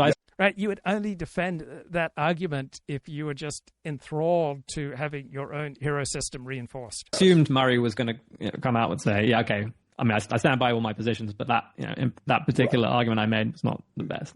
But he doubled down. Yes, and this is in spite of the fact that, as numerous people pointed out, he frequently talks about countries he's never been to, such as Iran. And now, interestingly, Kissin, when I had a polite exchange with him on social media, said, Well, that's because Murray can't get a visa for Iran, presumably because he's been very critical of the country. But that's irrelevant. If he can't get a visa, then he can't go there, and by his own rule, he shouldn't talk about it. Yes. So that reminds me of in the debate. Now, Smith, well, whatever, it's criticizing his debate tactics beyond who cares. But Smith did say,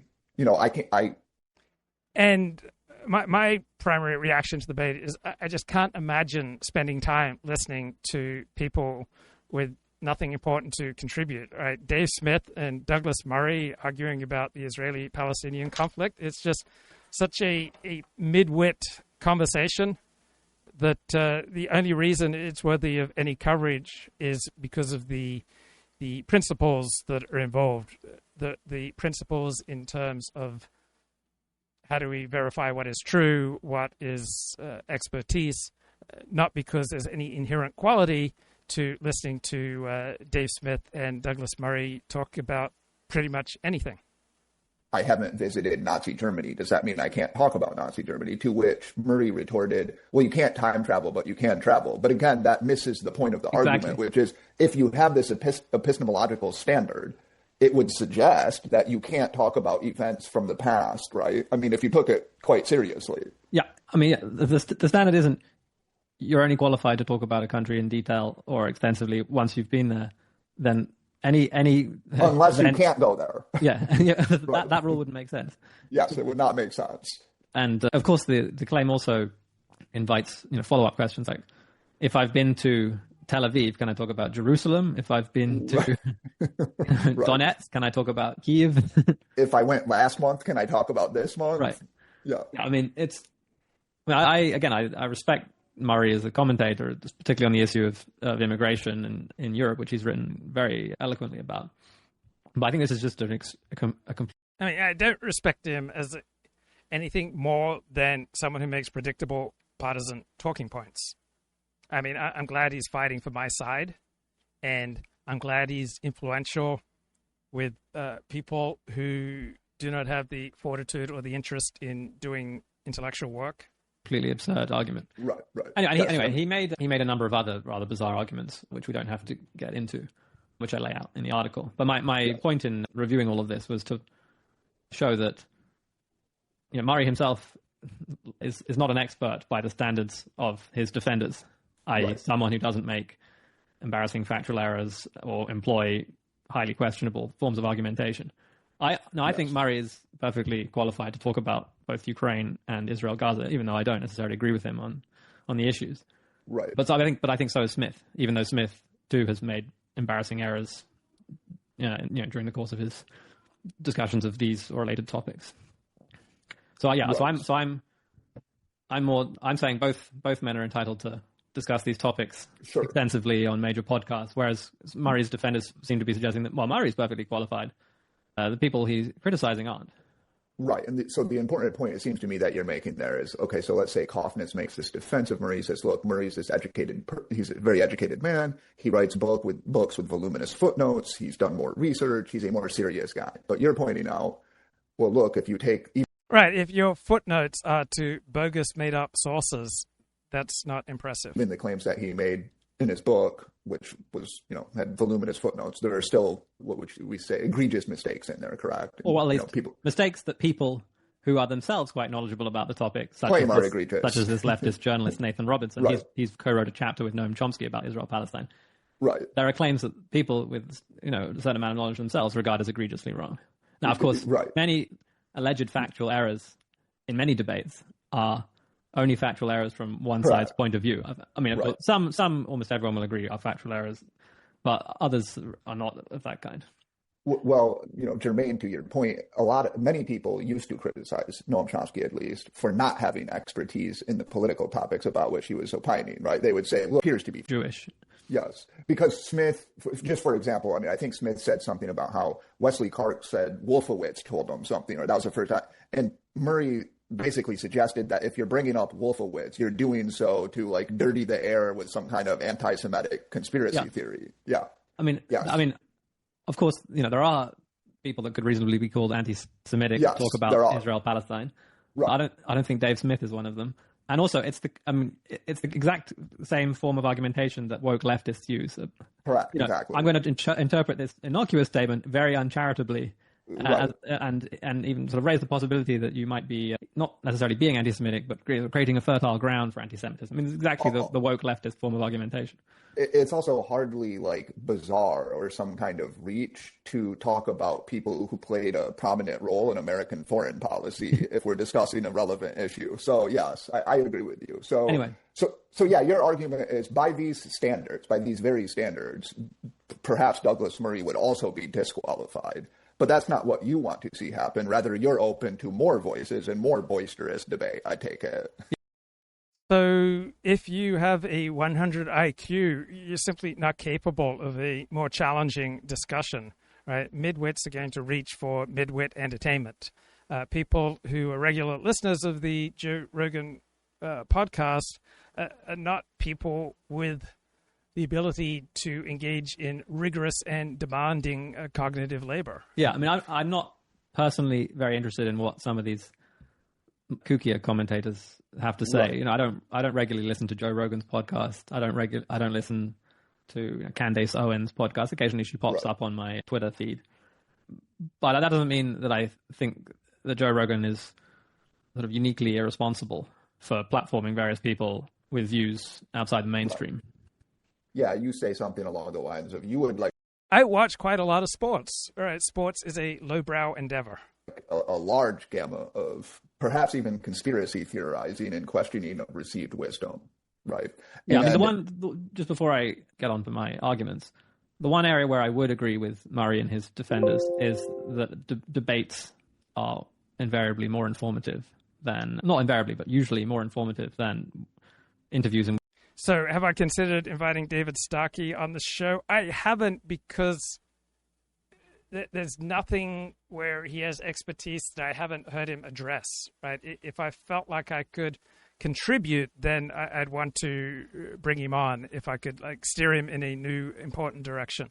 But he consistently tackles all the relevant contemporary topics where I think he's got important things to say. I just don't know what I'd contribute by bringing him on. Expertise. So why don't you make that point? And perhaps I can challenge you. Yeah. So my first reason for being more tolerant than some people of views outside the mainstream or speculative claims in geopolitics and politics more broadly is that expertise, although it exists to a certain extent in fields like geopolitics, is not like expertise in physics.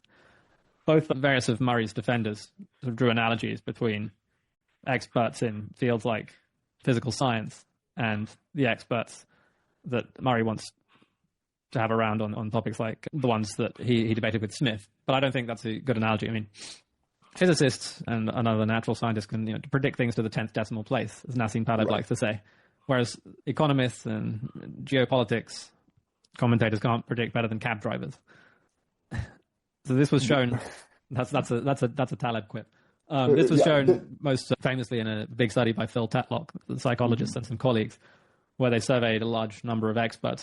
So much of the value of expertise is in making accurate predictions. Right? If you're unable to make accurate predictions, then you obviously don't possess that particular value. Right? Over, I think it was almost 2 decades. Yes. And asked them to make precise forecasts concerning mainly geopolitical and macroeconomic events. And so out of the hard sciences, right, experts in the soft sciences effectively aren't any better at making predictions than cab drivers, right? They don't add value with their predictions. Policies. And the basic finding was that these so-called experts did barely better than chance, and they did worse than simple extrapolations, like assuming what's going to happen in 2 or 3 years is what is either what happened last year or what would have happened based on the continuation of a recent trend. Right. So they can't do better than just a very simple extrapolation from the data we already have. Now that seems to me like an extremely profound finding, and many people have praised the study by Tetlock, and it's been written about by numerous other scholars, Pinker and others. Right. And it demonstrates an important point, which is that the human society, or especially... One of the admirable things about Steve Saylor, and I think one of the admirable things about Charles Murray, and Christopher Caldwell is that they don't expend much effort in making predictions because they recognize they don't have any particular expertise in making predictions. They are very good often at recognizing what's already happening that other people are not acknowledging. Geopolitics and macroeconomics are just inherently... Right. If you're better able to articulate and convey with precision what's happening right now than other narratives and descriptions of reality, then you're providing a valuable service. Unpredictable. Yeah. The geopolitical system is chaotic. It's subject to the whims of human agency. We can't ever run controlled experiments where we sort of assign 5 countries to be invaded by the US and 5 not, and see how democratic they are in 10 years. Right. And as a consequence, there's just less scope for expertise. It's not to say that some people don't know more and have more wise opinions than others. I mean, I'm not claiming there's zero expertise. I'm just claiming it's not like physics where...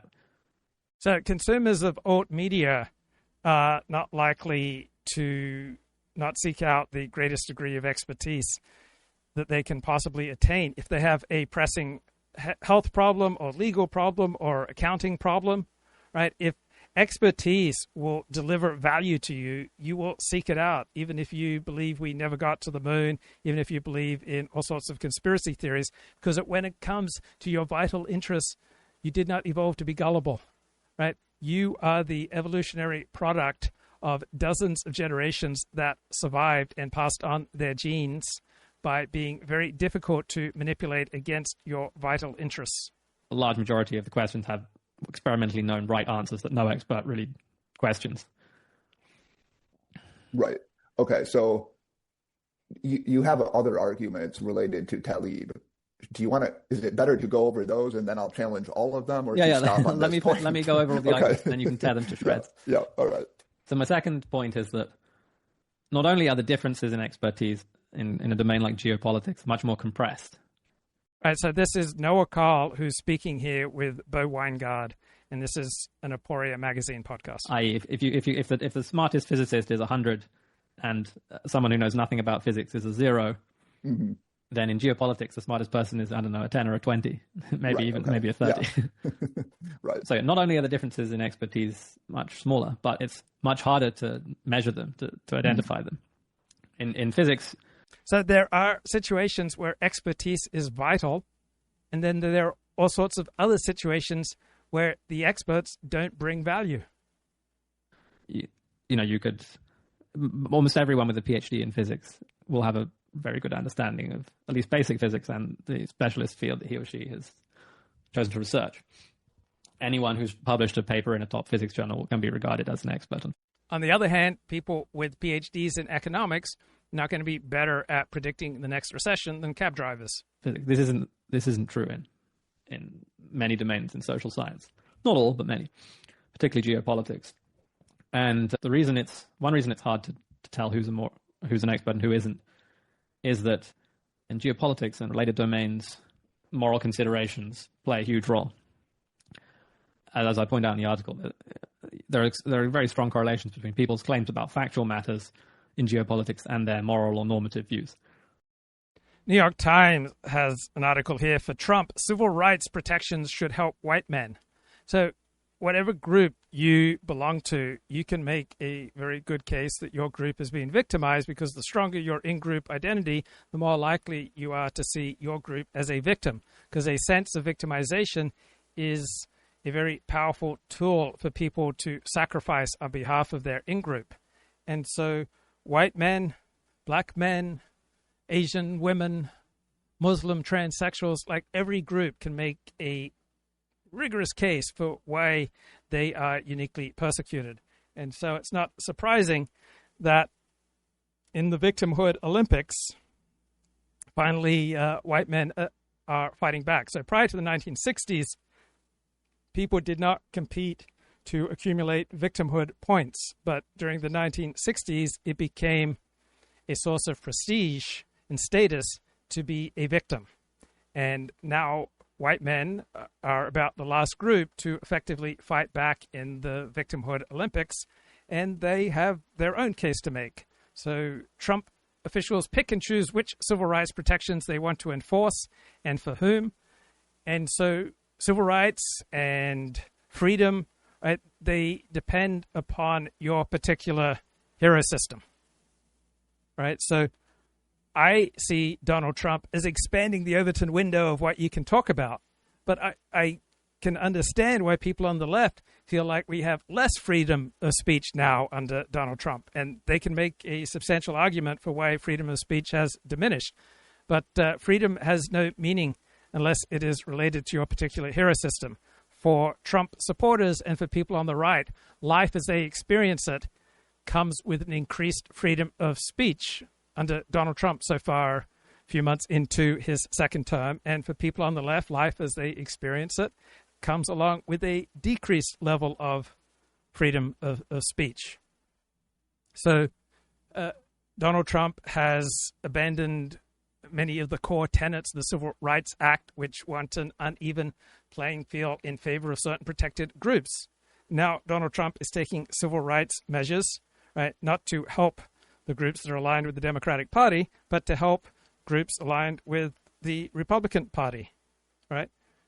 So whichever administration you have in office, they always have to pick and choose which civil rights protections they want to enforce and for whom. So now we have all these government agencies that have historically worked on behalf of, say, black people and women and other sacred groups who are key supporters of the Democratic Party. And now, under Donald Trump, these government agencies have pivoted to investigating institutions accused of favoring black people, women, and the traditional core constituencies of the Democratic Party. So for many of Trump's supporters, white Christian men are the most discriminated against people in American society. And Donald Trump has talked about a definite anti-white feeling in this country. And so the pro-diversity crowd usually makes arguments that are anti-white, but they don't frame them as anti-white. They frame them as pro-diversity. But pro-advancement of non-white men is anti-white male. So the mayor of Chicago publicly claimed that he has primarily hired black people because black people are the most generous people on the planet. So it would make sense that people who don't like to see that sort of racial discrimination would want to investigate it. And now Trump is investigating Harvard because Harvard, for decades, has discriminated against white people and Asians.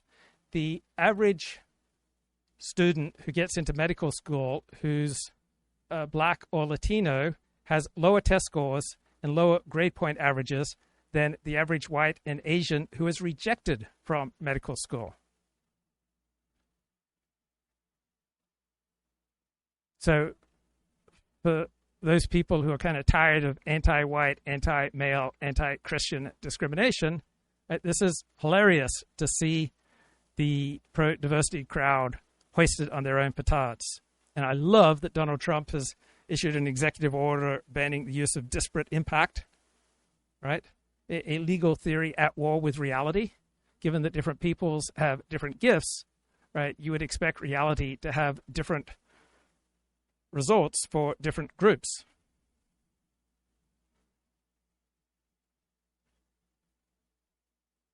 Almost no one who believes that Western meddling played a key role in causing the Ukraine war wants to give Ukraine like long-range missiles that could hit Moscow.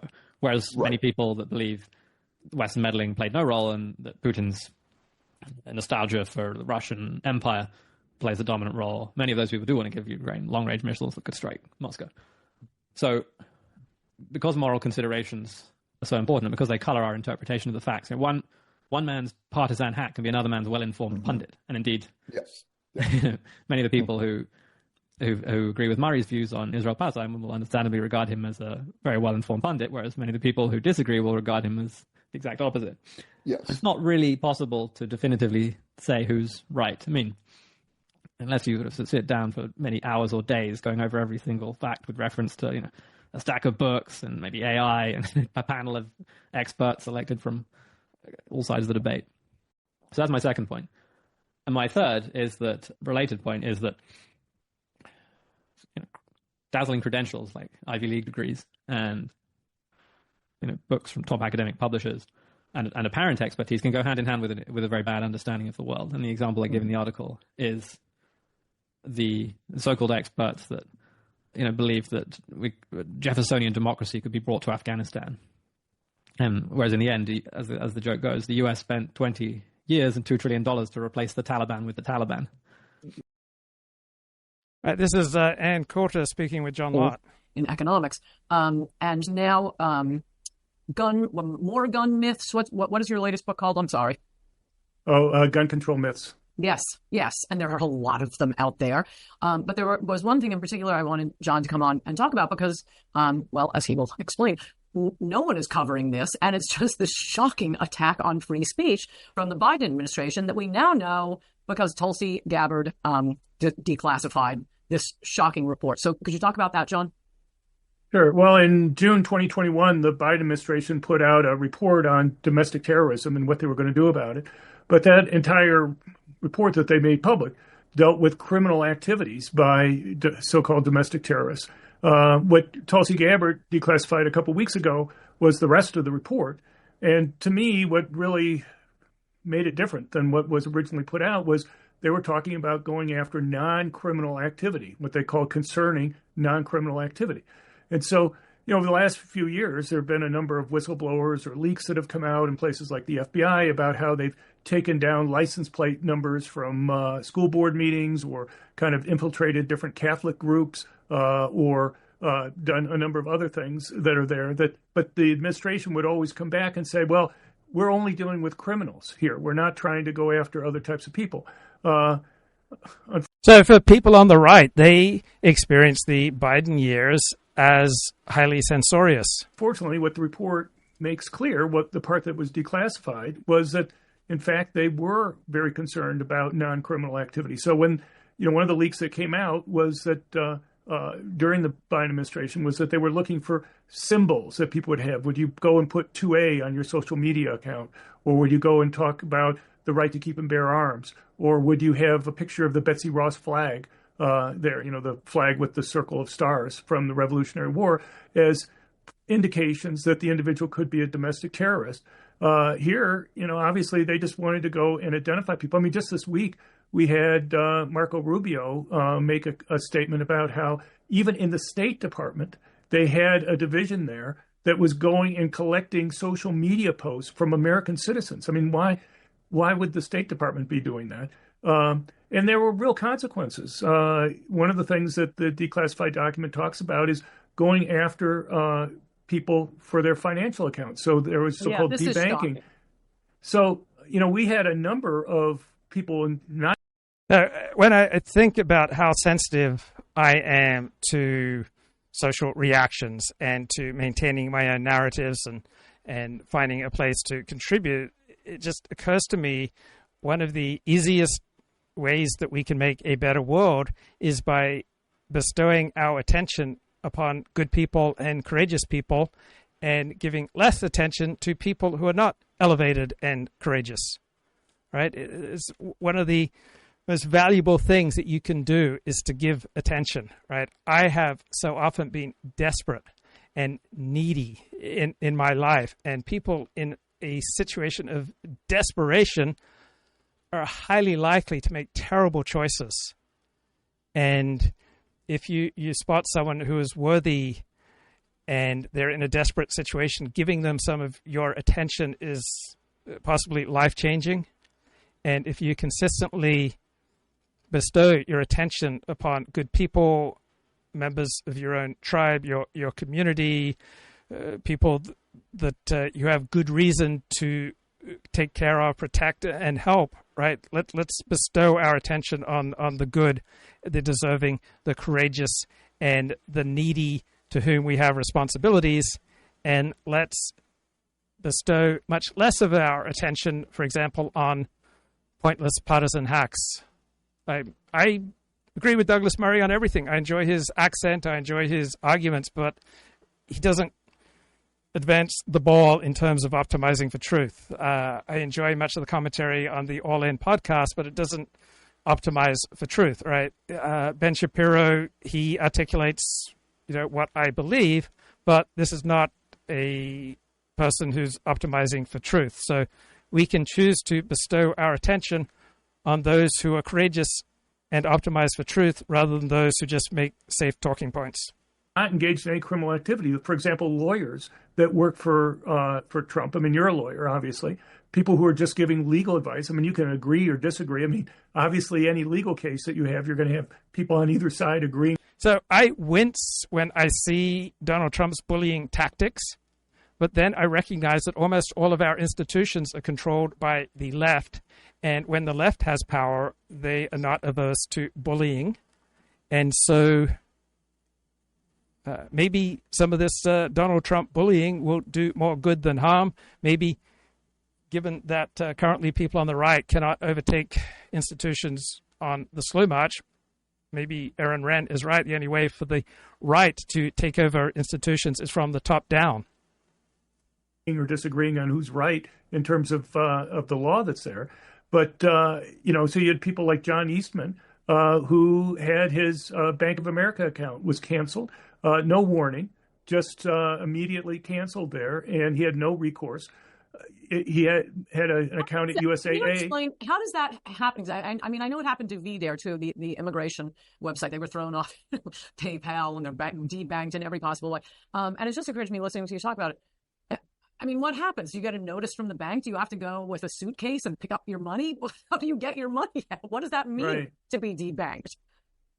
Well, that's exactly what happened. I mean, look, this is something that started, in a sense, under the Obama administration with his Life is safer and happier and more harmonious for most people in the center of the herd, and that means you don't challenge the herd. Right? You don't say things that put you at odds with the herd. And if you choose to do that, you should accept that life is going to become more painful and more dangerous and more difficult for you. And not everyone has the fortitude to do that. Called Operation Choke Point, where the federal government would put pressure on financial institutions that dealt with companies that the Obama administration didn't like. Like if you were in the oil industry or you were in the firearms industry, they would go and essentially close down. So which industry is the most right-wing? It is arms manufacturing. Like virtually everyone in the arms manufacturing industry is right-wing. People in the oil industry tend to be right-wing.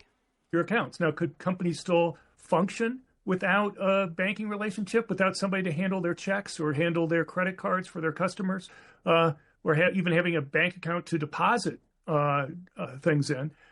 Yeah, you can function, but it's a lot more costly. For civilians, basically, you're forced to be on a cash basis. And there are a lot of things that you can't do on a purely cash basis these days. Try buying something on the internet on a basic, cash basis. Weren't there any banks who could resist that? So Jesus had his time in the Garden of Gethsemane before he was crucified on a cross. And he, according to the gospel narrative, recognized that he was about to face a lot of pain. And Jesus, in the Christian gospel narrative, pled with God, please take this cup from me. Please don't allow me to suffer. But in the final analysis, not my will, but thy will be done. So even in the Christian narrative, Jesus doesn't want to suffer to the extent that he is going to suffer. And for every 100 or every 1,000 people who want to be heroic, only one usually has the fortitude to go through with it. I know John Eastman tried multiple banks. Once you unfortunately, it's not just John. You had other lawyers. You had people who were supposedly debanked because of their religious or political views. The Biden administration was looking at whether people believed in the Latin Mass for Catholics or whatever. I mean, why? I mean, that's going pretty far afield in terms of, those would be the top people on my list for terrorist activity, the people that are very religious are there. But So because I subscribe to Apple News Plus and I read The Atlantic and The New Yorker and New York Magazine, right? These left-of-center elite media publications are consistently making the case that Donald Trump is the worst president ever for freedom of speech. Right? Complete opposite of my experience. But the type of bullying that John Lott here is describing taking place under the Obama and Biden administrations, right, for people on the left, they see that Trump is much worse. So, are there ways you can exist? Yeah. I mean, people still live, but it makes their lives a lot more difficult. How would an oil company deal with this? You probably have to go and talk to an oil company, okay. But I know, all I know is that there are. So the Obama and Biden administrations made it very, very difficult for oil companies to get capital to invest in developing fossil fuels. Workarounds that exist, but it raises their costs. And one of the reasons why they did this was to force some of them to go out of business, and some did. But so Trump, when he won during his first term, he immediately got. So when Nathan Cofnas decried the amount of bullying that Donald Trump does and described it as MAGA communism, right, that didn't ring true to me because in my familiarity with politics in advanced societies, every administration does a considerable amount of bullying of the private sector. So I'm not convinced that Trump is doing a disproportionate amount. What's unusual with Donald Trump is that he's so open about the bullying, while the Biden and Obama administration were better able to hide their bullying with the assistance of the elite and the mainstream media. Oh, come on, man. I just bloody hell lost my place. No, that's exactly what happened. I mean, look, this is rounds that exist, but it raises their costs. And one of the reasons why they did this was to force some of them to go out of business, and some did. But so Trump, when he won during his first term, he immediately got rid of the Operation Choke Point. Biden reinstituted it, and apparently, according to these documents, made it much broader than just going after companies. We're also including. So the Obama administration tried to do away with due process for the prosecution of charges of bad sexual behavior by largely men on college campuses. And then when Trump entered office, both in his first and his second term, he sought to restore due process. So presidential administrations on the left would bully universities to follow their left-wing agenda. So I'm not yet distraught that Trump is bullying universities to follow a non-left agenda. Oh, man, this is tricky trying to...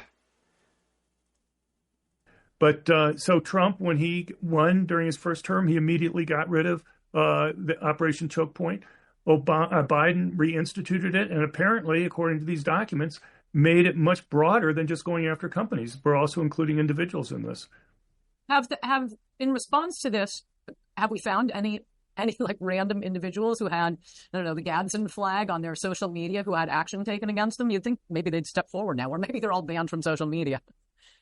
Well, I mean, when the leaks came out during the Biden administration, when they were talking about looking for this symbolism as a proxy for whether somebody was a domestic terrorist, the agents themselves said that there had been people that had been identified, at least initially. It wasn't the final dispositive thing for whether or not they would be classified as terrorists or not.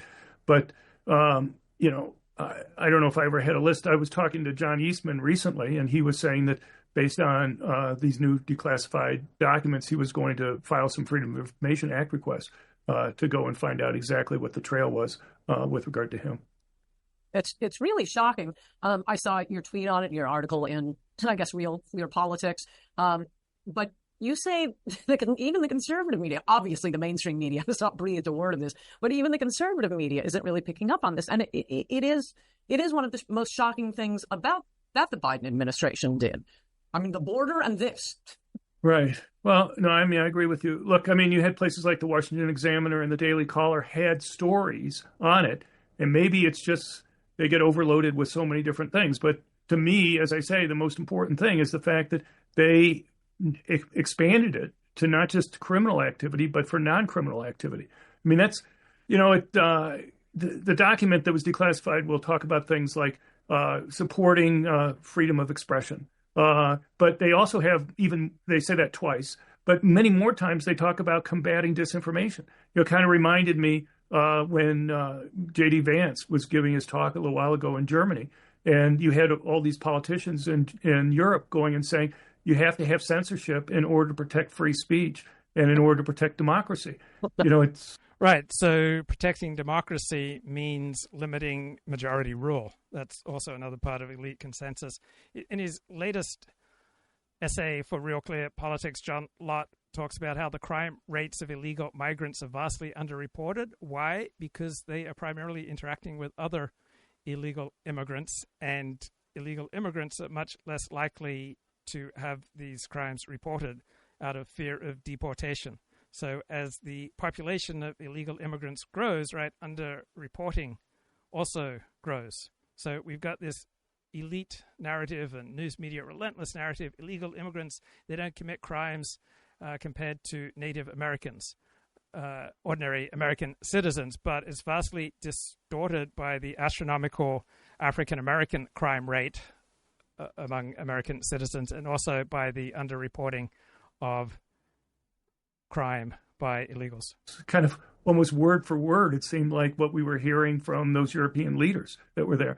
And, they were talking about this document talked about the U.S. taking the lead in terms of combating disinformation around the world.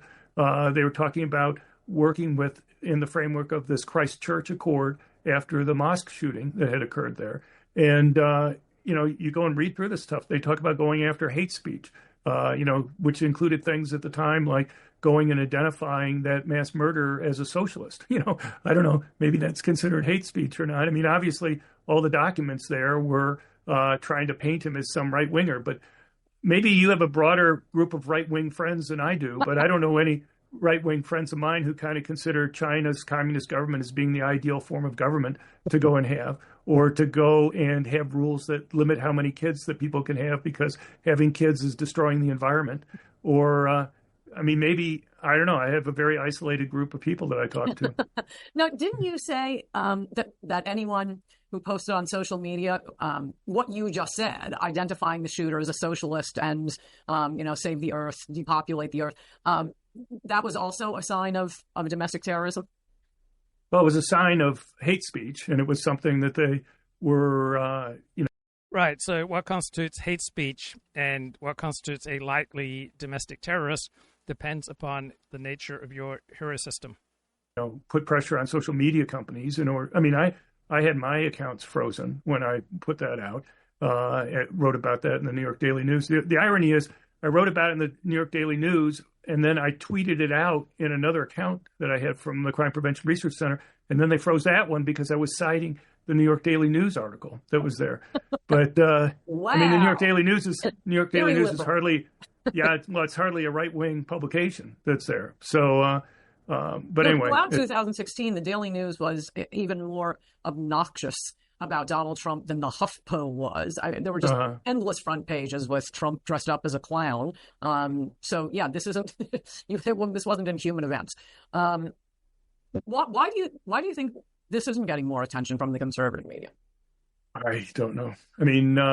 I talked to reporters at Fox. I tried to get them to go and do something. I know the reporters seem interested, but I don't know whether the editors just weren't interested in doing the story. I don't think they've covered it at all, let alone the part that I think is particularly important there. I don't know whether it's just that there's so much overload. Unfortunately, John Lott significantly diminished his credibility by his really shoddy research alleging massive amounts of voter fraud in the 2020 election. In terms of news stories occurring, I think this is extremely important. If you're going to stop these types of things from happening in the future, people have to know that this was something that was actually happening. And it seems to just have gone down a memory hole. But nobody needs to. I assume you've read the original document now that she declassified, and people can go to our website at crimeresearch.org, and we have the op-ed that I put up with links to the document so people can go and check it out themselves. Nobody needs to take my word for this, but you probably have a better. I just realized I assume only the conservative media would be interested in a shocking attack on free speech. But there are some liberals. They tend to be the older ones. Well, they're also switching party allegiances. Some of those old-time liberals, USAID to Department of Justice, the FBI, the State Department, all of them are listed in this document as working on this. It's really an amazing collection. I mean, it's like the whole federal government was involved. But, you have a situation here where, again, if people don't know about it, it's not gonna keep it from happening again. I worry that it's something that could start again. Yes, they are really enthusiastic censors. Is there anything else I wanted to ask you about that before we get to guns? Most fiscally responsible president ever said something like that yesterday. They're going to fold, and I think this thing gets through in the next 48 hours. I think Dan's right. Yeah, go ahead, Larry. Go ahead. Sorry. I went to an event, the American Conservative Union, the organization that puts on CPAC. They were handing out their ratings they do for congressmen. So I was at that event, and a lot of the guys and ladies were passing in, and I was trying to grab as many as I could to find out where things stand. All of them said the same thing, Mark. It's happening. It's happening. It's just a question of how much pain you get before it happens. But one thing that two things were consistent. Number one, they all raved on Trump's performance. They said he didn't even use his script. He just went off, and it was classic Trump behind closed doors, number one, and they all loved it. And number two, which I found very interesting, they said, listen, this isn't the last vote. So even those who were holding out recognize that they got to go through this again, and so they're going to toe the line, and they're going to move this forward. Yeah. And I have to say, though, like the one thing that is remarkable is just how bad the Democratic messaging has been on this. They are all over the place. We've spent the week talking about Joe Biden, most of last week talking about Joe Biden. The fact that, like, it does appear, and facts are hard to get from this bill, that it's going to throw 8 million people off Medicaid. Now, according to Republican estimates, Democrats have said 15. Like, that alone should be a fight Democrats want to have all day, every day. 8 million versus 15 million, because Trump said don't effing touch it, which of course they're going to. So it does make me kind of sigh how bad the Democrats have been seizing an opportunity. You might not want that fight if the American people learn that those 8 million or even 15 million are people that shouldn't be getting Medicaid at all if they're not in this country legally, if we've been subsidizing Gavin Newsom's gift to illegal immigrants, if it's fraud, if there are people who are able-bodied and getting benefits that they were never designed to get. Be careful what you wish for if you want that fight. That sounds like Doge, and Doge went underwater real fast when reality hit. So let me just say a couple things, and then we'll move on, and obviously we'll continue to talk about reconciliation. First, I'm so glad we took the president live yesterday on his arrival with the Hill, because that incredible line that we all laughed at where he said, Mike Johnson, a man of God. I was like, well, I'm a man of God too, but he's really a man of God. I didn't see that picked up anywhere. And if we hadn't shared it live together, we wouldn't have seen it. At least I wouldn't have. Second is, I think one of the most undercovered stories about Donald Trump is the ways in which he's a better president this time than he was last time. And one thing which was in sharp relief yesterday, and you saw it when he was talking to Speaker Johnson, about standing with Speaker Johnson and talking about Thune and Johnson, you saw it based on the reports of how he did in the conference that Larry referenced. He understands the personalities and the rhythms and the dynamics of Capitol Hill much better than he did the first term, much better. And I hear that in talking to people about his interactions with the staff that deals with the Hill. And with the president dealing with members, and that includes the vice president, who wasn't a senator for very long, but also because he's a brilliant guy, understands the rhythms not just of the House, of the Senate where he served, but also of the House, and a lot of the people around the president on the legislative affairs team do as well. And it's a massive advantage. And his first term would have been different. And again, I'm only talking about tactics and strategy and performance here. I'm not talking about his policies. But the first term would have been different if he had this level of experience. And, of course, it's always the challenge when you have an outsider get elected president. Bill Clinton had the same learning curve problems. Barack Obama had some of them, even though he'd been in the Senate. Bush didn't for a variety of reasons, in part because his dad had been president. But it's a real striking difference. And Capitol Hill Press Corps always, I've said this before, they always cover these things like perils of Pauline, it'll never pass. But when it passes, which we all think it will, it's going to be a pretty extraordinary legislative achievement.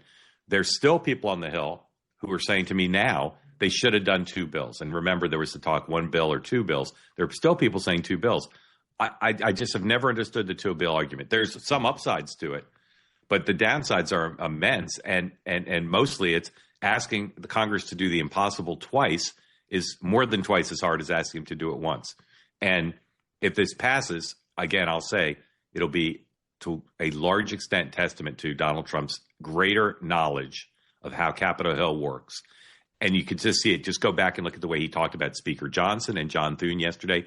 It's extremely nuanced, the things he said, and it's a reflection of his understanding of them as people, the challenges they face, and how they have pulled together. Lastly, the Thune-Johnson relationship is remarkably undercovered, and that's a big part of what, if this bill passes, a big part of the success as well. All right, enough for. So Donald Trump has just been remarkably pro-Israel, right? He's done so much for the Jewish state of Israel, and yet there's a remarkable lack of gratitude displayed here by many people in the pro-Israel camp, such as by Gadi Taub. To take control of the humanitarian aid and distribute it only in areas that the IDF would occupy, thus depriving Hamas from one of its most important tools for controlling the population. So during this discussion, Gadi is repeatedly blasting Trump and saying that Netanyahu has to find the balls and the courage to explicitly go against Donald Trump's wishes. And you've never had a more pro-Israel president than Donald Trump. Right? This is just gross ingratitude and living in denial of reality. Well as a source of supply which sustained itself. And a source of money because it also sells the aid. Yeah, they tax. Other people distribute the aid and they taxed it like with I think 30% or something on that scale. So the aid basically sustained Hamas. The Biden administration forced Israel to give it in a way that the IDF could not control. Herzi Halevi did nothing to try and gain control over the supplies. But now the plan is completely different. And the reserve soldiers have been called for the... So counterinsurgency strategy, whether in Vietnam, where it was developed by the U.S., and then in Iraq, where it received its most famous application, and now you see it with Israel in Gaza, counterinsurgency strategy means seizing control of land and then protecting it from insurgents and terrorists and incentivizing people to move there for a higher quality of life and protecting them. Sixth time and told that they are going into Gaza to occupy it. Of course, at this moment precisely, Hamas has returned to the negotiating table. So the operation is now moving in full force. Here is the problem. The problem, except Hamas, and again, they will try to drag us into endless negotiations, which will save them from destruction or postpone the Israeli attack. But then there's another problem. And the problem is Brigadier General Yifat Tomer Yerushalmi, who is the Army Attorney General. And as you know, Israel is controlled by jurists. Right, you don't want judges running your defense strategy. You don't want judges having the final say on everything that your government does. All right, rule of law is not co-equal with rule of judges. Not by its elected government, or neither is the army controlled by the chief of staff. The real commanding officer in the army is Yifat Tomer Yerushalmi, who said it is illegal for Israel to withhold aids from areas. Right. If something is vital to your national security interests, you should not be constrained by whether or not it is legal. Yeah, I would like it if the Trump administration would say that the defeat of Hamas is the goal, is the goal of American policy. I don't believe that they have said that, if I'm not mistaken. And exactly what the goal of American policy is a little bit unclear, and it shifts from day to day. If I had to predict, however, I bet you we're going to see a ceasefire sooner rather than later, because as I understand it, there's a Witkoff proposal that they're working on in general. And if I have the correct information, there's a kind of revised Witkoff proposal out there now that there will be for the release of 10 hostages, there will be a 20 or 30-day ceasefire. I bet you as the Israeli military operations begin to pinch against Hamas, I bet Hamas would take that. Yeah, that would be that may be a disaster, because the reserve soldiers are showing signs of nervousness, and saying that they can't be called and then have the operation called off indefinitely. They have been, some of these people have been in reserve service, have left their families, their work, their business for almost the whole duration of the war. It's more than a year and a half now, and it can't be postponed forever. You know my opinion that the way to get the hostages is just to pressure Hamas continuously until it screams for help and gives them up. I don't believe there any deals they sign, and I think that what they're going to try to do, and they're sophisticated about it, is try to trap the Israeli government between the pressure of the anti-Netanyahu movement and the outside pressures of an American president who wants to finish the war.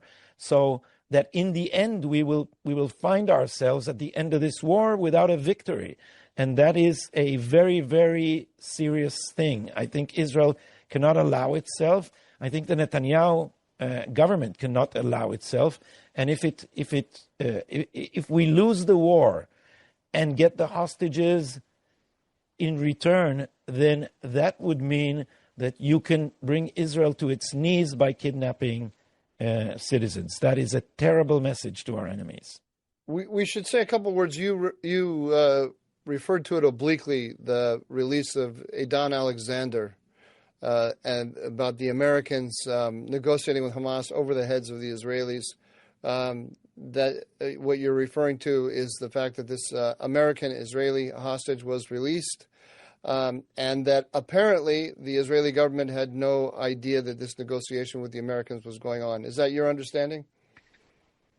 Yeah, and the repercussions here were serious, because immediately the press here, which is, as you know, a leftist choir, jumped on this and started declaring that if you don't have an American passport, then nobody will save you. That is a way to badmouth the Netanyahu government, which is a despicable thing to say, because around 150 hostages were released by Israel, whether in a deal or by military pressure. But you see the anti-Netanyahu bring them home now movement and Hamas operating in tandem. You know, Hamas releases footage of hostages crying for help on Saturday evenings when the Kaplan demonstrations are on. And they repeat the same message. Hamas dictates to its hostages to say on camera that it is Netanyahu's fault, that if Netanyahu would only want, they would be home, and so forth. And then the Kaplan people are repeating it. Because in a sense, their goals are the same. The goal is to undermine the right-wing government. The goal, and the goal is also to get a ceasefire, and to get a ceasefire that will undermine and finish the war without an Israeli victory, because that would topple finish Netanyahu. the war with a draw, which would be an Israeli defeat, which can be laid at the hands of the Netanyahu government. Of course, the hostage families, and there are many people who just want to see the hostages released. They're not thinking about this strategically, just about the outcome of the effect on the lives of the hostages. Okay, should we move on to Trump and the Middle East? Sure. So what is going on, Mike? Has Trump turned his back on Israel? Well, let's lay out quickly why there is a widespread concern in Israel, or a sense of having been downgraded, and let's list there are reasons for this. One is the Trump-Iran negotiations. That was not Prime Minister Netanyahu. I see that I somehow held my thumb up. Oh, it's gone now. And the Zoom's told thumbs you up. Asking for a question or something. Asking for permission to speak, which you don't need on this program. Usually I don't need it. He ignored, or overrode Prime Minister Netanyahu's advice about how to proceed with Iran, and that was upsetting, I think, to a lot of people. Then there was we just discussed. I only read it in English. I haven't read his name in Hebrew. Is it Edin Alexander or Edan? How do you say it? Edan Alexander. Edan Alexander. And then the release of the hostage. So this hostage negotiation with Hamas is going on without the Israelis knowing it. There was the decision on the Houthis. And just before President Trump went to the Gulf, he announced a ceasefire with the Houthis, but the Houthis responded by launching ballistic missiles successfully at Israel. So that clearly the Israeli Houthi conflict was not part of the American negotiated ceasefire. Then, of course, we have the trip. The trip did not include Israel on the destination as one of Trump's destinations, giving rise to the feeling that Israel had been sidelined or downgraded in importance. And finally, there's also just the Gaza the Gaza negotiations. There's reason to believe that the Israeli government and Witkoff are not on the same page on the negotiations about a ceasefire. So all of those things together. Have I missed anything? I feel like maybe I missed something in there. Also Syria. President the visit to Giuliani. Yeah, President Trump met with Ahmed Ashara, the leader of the interim government in Damascus, and he announced that he'll be lifting all sanctions. And that policy appeared not to have been done in consultation with Israel. So it's a combination of decisions made, but also the way they were made without any sense that Israel's input was being sought or the effect of America's policy, say on the Houthis on Israel, was not being considered or even discussed with Jerusalem. So lack of coordination, lack of consideration, and it looks then like I think it's fair to say, increasingly, President Trump is viewing the region through the eyes of Riyadh and Ankara. So this is how the world works. We don't tend to operate with regard to what people have done for us in the past. We tend to operate with regard to what we expect people to do for us in the future. So Donald Trump has been the most pro-Israel president ever, but now people in Israel feeling betrayed because Donald Trump is consistently carrying out actions that indicate he's putting American interests first, not Israel's interests first. And if America is America first, it is by definition not Israel first. And you may invest a great deal in your spouse, but if your spouse sees that you're unlikely to bestow anything important going forward, right, your spouse is highly likely to leave you. You may contribute a great deal to your employer, but if your employers sees that the situation has changed and you're not likely to be valuable to him going forward, he's going to let you go. People will let you go if they don't see that you are going to contribute a great deal of value going forward, right? And it doesn't matter how much you've done for people in the past, right? People live in the present moment looking forward, and they make decisions on what they expect to get going forward, no matter how much you've done for them in the past.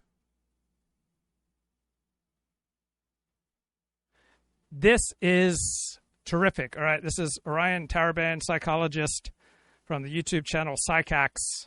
The most toxic relationship belief is, my relationship is where I am free to be myself. I told you, you probably weren't going to believe me. Right, that's a terrible life strategy for your relationship with other people. Right, you always have to perform, and you always have to play a role if you want to maintain your status in a community, in a job, or in a partnership, or in a friendship. However, this belief destroys relationships. Now, you might be thinking, Dr. Orion, are you saying that we should be lying and faking in our relationships? No, it does not. That's a straw man argument. What I'm saying is that you are not free to be fully and completely yourself in a relationship.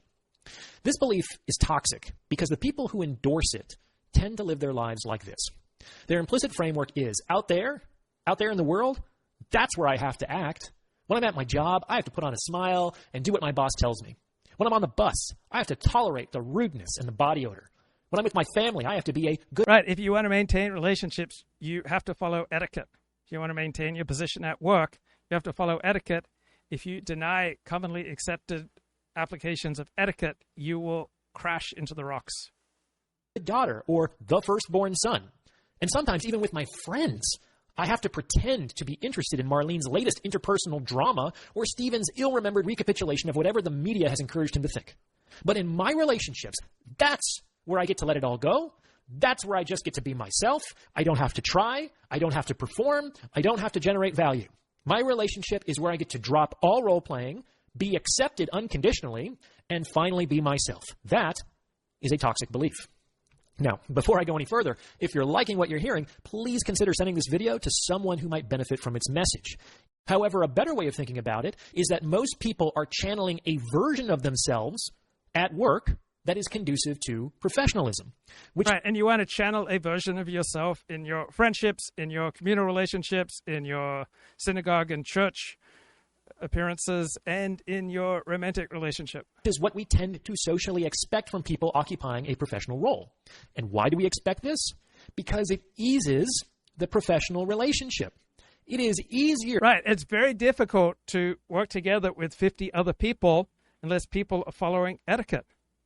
Whether it's in church, in synagogue, at a stamp club, at a gym, in a workplace. To do business with someone who is acting professionally than it is to do business with someone acting unprofessionally. Wouldn't you agree? So professionalism is a version of yourself that is appropriate to a specific kind of role because it facilitates the transaction of value. Does that make sense? The same thing is true for your intimate relationships. Boyfriend is a role. Wife is a role. This means that we tend to have certain expectations of people occupying such roles. And why do we expect this? Because it eases the intimate relationship. People don't react well when you violate their obvious and common and expected expectations of you. Facilitating the transaction of value, which is why the people are there. And assuming that you have a good boyfriend or girlfriend or husband or wife, it is a privilege to occupy that role. I hate to break it to you. And Bob says, I don't fart in front of my girlfriend. Am I denying my girlfriend the true me? Unfortunately, I have done that with certain girlfriends. And then I'd say, aren't you glad that I feel free to be myself around you? Then there are other girlfriends that I've had who I had much more respect for and valued much more, with whom I did not do that. To you. But the only time when you are free to be yourself is when you are alone. Right, that's some bracing common sense that for many people, they don't think, oh, that doesn't need to be articulated. But other people do need to hear that. Most men over 50 have a PSA test every year. Prostate cancer is a slow-growing cancer. None of this makes sense, and the timing of it being 48, 72, 96 hours before tomorrow's release of Jake Tapper and Alex Thompson's book makes this, I think, inarguably. So this is the Commentary Magazine podcast on Monday morning, talking about Joe Biden releasing the news of his prostate cancer. A sign of the unbelievable bungling of the Biden people that they think that they can kill this story off.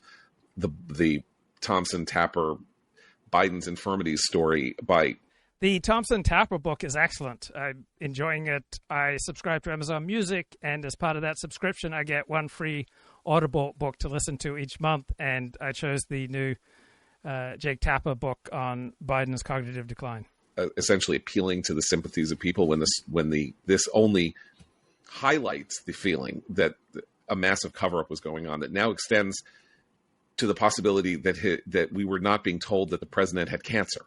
Can I interrupt you there?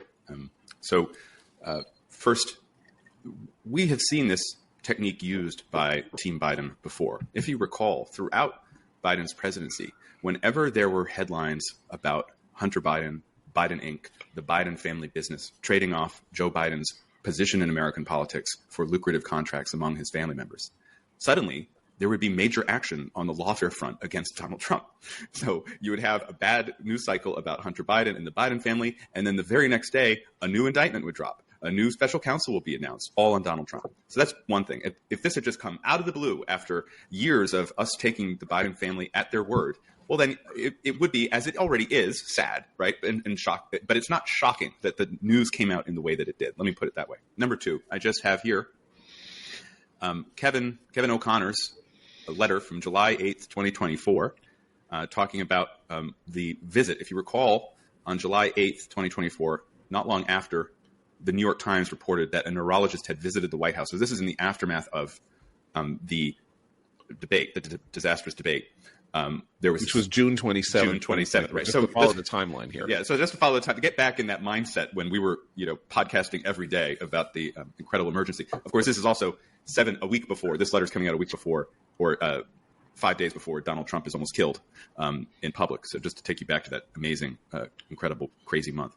So here's what Kevin O'Connor says. It's the results of this year's exam are detailed in my February 28th letter, how we had there are no findings which would be consistent with any cerebellar or central neurological disorder. It's all about Biden's physical condition as of July 2024. And it's totally focused, if you remember, on his osteoporosis, his feet, and the condition that was making him have that shuffle. Nothing about prostate cancer. Nothing. And I think you're right, John, that it kind of beggars belief that this stage of prostate cancer would suddenly be discovered in the past, 9 months? 10 months? 10 months, I think, yeah. Right. No, 9 months, yeah. So there's this, which is only reinforcing the story, as you say, that we went into the weekend covering, which is to cover up about his cognitive abilities. The Biden family, just to sum up here before we talk about other aspects of the story, the Biden family has this, I have to say, just kind of this terrible knack for politics. Every time they think that they're being clever and shifting the ground of a conversation, they only dig themselves in deeper. And so, yeah, people are like, oh, this is terrible news. This is terrible news. But it's going to be natural for everyone to say, hold it. Why didn't we know about this earlier? And by the way, what is the deal? So I consistently find Matthew Continenti fairly fair-minded, even though he belongs to the conventional wing of the conservative movement. He's about as fair as you can get among conventional commentators with regard to the dissident right. And I find him the most valuable contributor to this podcast. With the recording from Robert Hur that was released on Friday night, right? Well, that's what happened, right? Exactly. Is that the Robert Hur recording came out. I was on Mark Halperin's two-way Friday night, and Axios released the recording, and we listened to it for 4 minutes. It's answer, incredible, and almost immediately, since I listened to it live and was talking about it live, you are like the character assassination of Robert Hur by people who knew perfectly well that what Hur was telling was the truth. It's one thing to say they covered up Biden for, that's terrible with the American people and all of that. But, just elementary common decency, Hur obviously did the gentlest thing he could. He said, I could be indicting Biden for mishandling classified information. After all, an indictment had been handed down for Donald Trump mishandling classified information, and exactly in circumstances very similar. And I didn't do it because I couldn't secure a conviction, because any jury would look and say this is essentially a senile old man. But this is where I think there is not necessarily a strategy, but Matt's right to point to the weird timing of a lot of the way that Biden reacts to bad political news. And it's like the politics of personal lament. He trots out the fact that his son had this horrible death from cancer. And obviously all of us are deeply, deeply sad to hear that a former president now has this aggressive form of cancer. It's terrible. people really don't like to be manipulated, right? And the more you try to manipulate people, the more they're going to resent you. On the other hand, if you're called out for doing something bad, cop to it, admit to it, apologize for it, demonstrate that you've learned from it, and it makes navigating life much easier. Problem. Many of us have lost loved ones to cancer. It's a horrible disease. We have nothing but sympathy. The issue, though, that is the distraction attempt is going to be a personal story from the Bidens, and then they use it to do personal destruction of anyone who challenges them. And so we've already seen representatives from the Democratic Party, people like Axelrod, saying publicly, now we can't talk about the Her tape. Now we shouldn't be discussing whether or not he was corpus mentis throughout. So one key measure of your maturity is how much turbulence can you handle without lashing out at yourself or other people. So very typical human reaction when you're called out for doing something wrong is to lash out at other people. Another very typical human reaction is to beat yourself down. But if you can handle stress and strain, if you can admit when you're wrong, if you can apologize, clean up the wreckage of the past, and demonstrate a commitment to forging a new path forward, you will be much more effective in life. And you will be just demonstrating adult levels of maturity throughout his term as president, because there's this terrible news. And so I think that's what shifted. That used to work for the Bidens in politics. He trotted that out many, many times early in his presidency and as vice president to get out of sticky situations or to just appeal to people's human sympathy. And we all have that sympathy. But what he doesn't seem to understand is that we can hold in our minds two things: sympathy for his individual condition right now and deep suspicion about whether or not this family and this president was honest with the American. And the chat says, well, if you manipulate people correctly, they won't know it, but they will sense it, right? People sense when you're being fair dinkum with them, and they sense when they're being manipulated. And people much prefer it when you are not manipulating and when you're simply being fair dinkum, which is why it's an excellent rule of thumb. Good people make you feel good, and you want to maximize your time around good people. And people who make you feel bad, you want to minimize your time around those people. So good people make you feel good, and you should want to get closer to them. Bad people make you feel bad, and you should want to protect and distance yourself. So be fair dinkum, mate. American people. Yeah, I have outrage.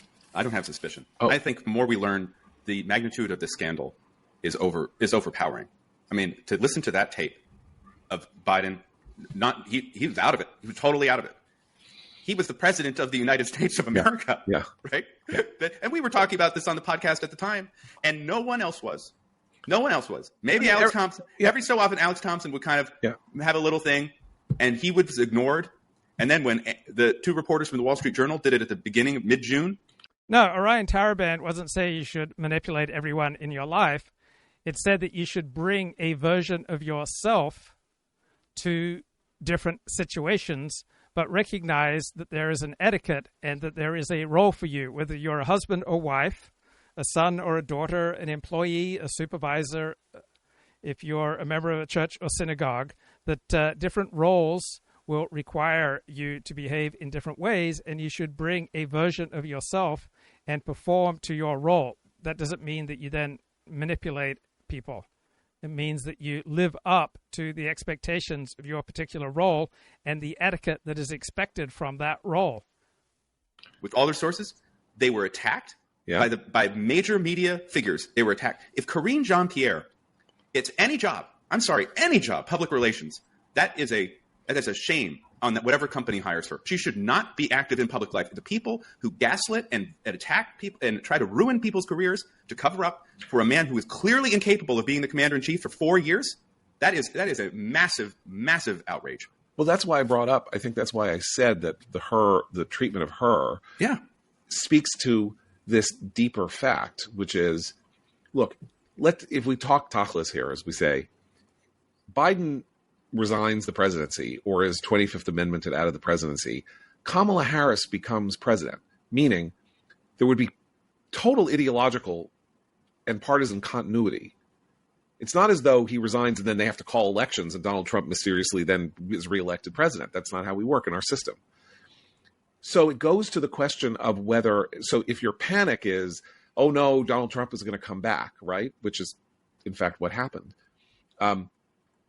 That panic is not alleviated or not alleviated by the fact that the president can no longer serve as president.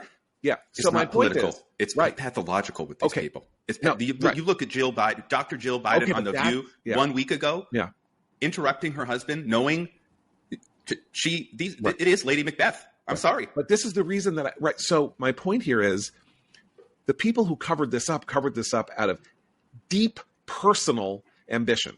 Right. Like the line that they had to protect America from Donald Trump is a lie.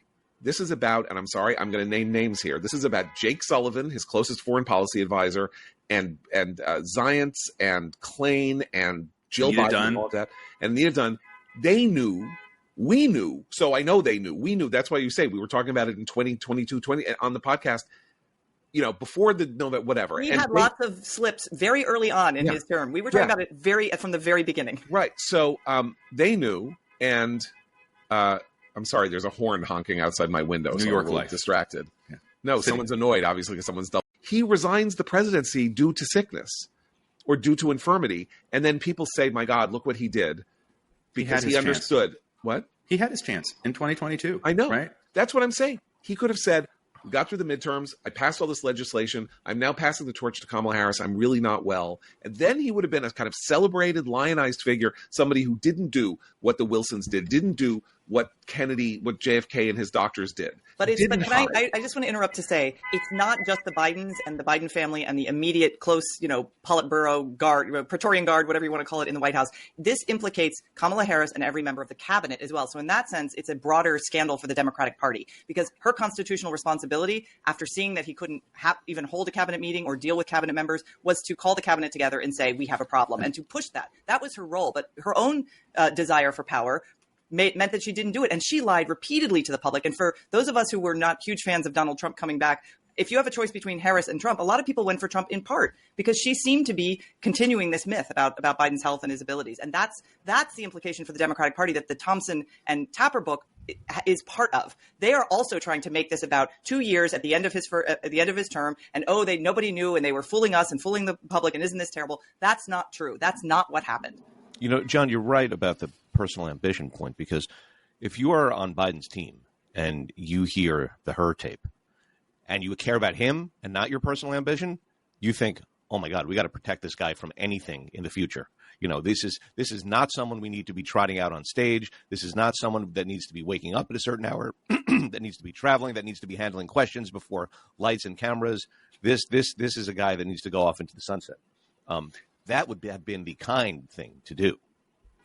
Well, okay, so this is really the key point, which is, if we're right, and the prostate cancer news is older than we know, he could have been treated. In other words, they created this storyline about him. It is unlikely, as I say, that he just suddenly discovered that he had prostate. Possible he was treated in Delaware when he spent a lot of time in his presidency at a place where there was no log kept of who visited him. It is possible that he was treated for prostate cancer 10 years ago. This is HIPAA math. This is a right. So hasn't he had skin cancer before? He has had skin cancer. But it was like basal cell. It was the slow growing, not melanoma. So my point is, the mindset that they were all in about protecting him may be a much darker, way more gothic element to this.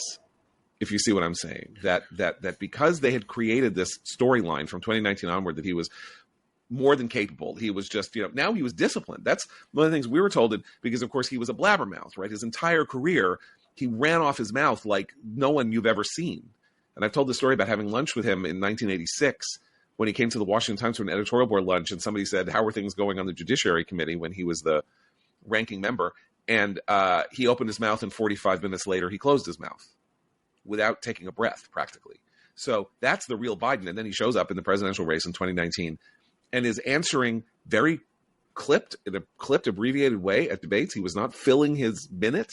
Everybody got a minute and then a minute to whatever. And so it was like, right. In normal human interactions, you are not speaking longer than 10 or 15 seconds without checking if people are following or appreciating what you say. Right? Normal, competent human interactions, you're checking in whether your audience is interested, and if you see that they're bored or distracted, right, you shut up. And to just go on and on without respect to the obvious signs of distress or annoyance from your audience is incredible level of obliviousness. Dennis Prager relates that an A-list celebrity invited him to come visit him at his home, and Dennis gets there and visits him, and all the celebrity does is talk about himself for like the next 2 hours. Like, oh no, he's a new Biden. He's very disciplined now. You know, he knows what he's doing. He's That was also the first debate was in 2019, right? And that's the one where Jill had to come on stage and lead him off. So the truth is, the signs were there from the. Well, look, the signs were there from 2015 when he was still vice president, and they were very clear. The signs were blaring. They were honking by 2017. I can never remember which Castro ran. Yeah, aside one from of the Fidel two. In 2020. They trade off like the Vindmans. Right. So you never know which one is in which position. So you see, he was already 10. This is before the first primaries. He was 10, 12 points up, and the Democratic Party was already looking at him and saying, he's probably the guy. We better organize a phalanx around him so that nobody talks about this. He's going to be the president. And another example of this that doesn't have to do with Biden or his cognitive decline or his health, his physical health, the Dr. Jill scandal.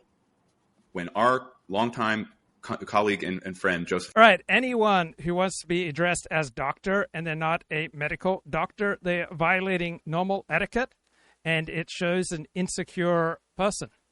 Right? Anyone who's not a medical doctor is not normally described as doctor, and that Dr. Jill wants to be described as Dr. Jill shows you something's wrong there. Epstein wrote a piece in the Wall Street Journal after the election in 2020.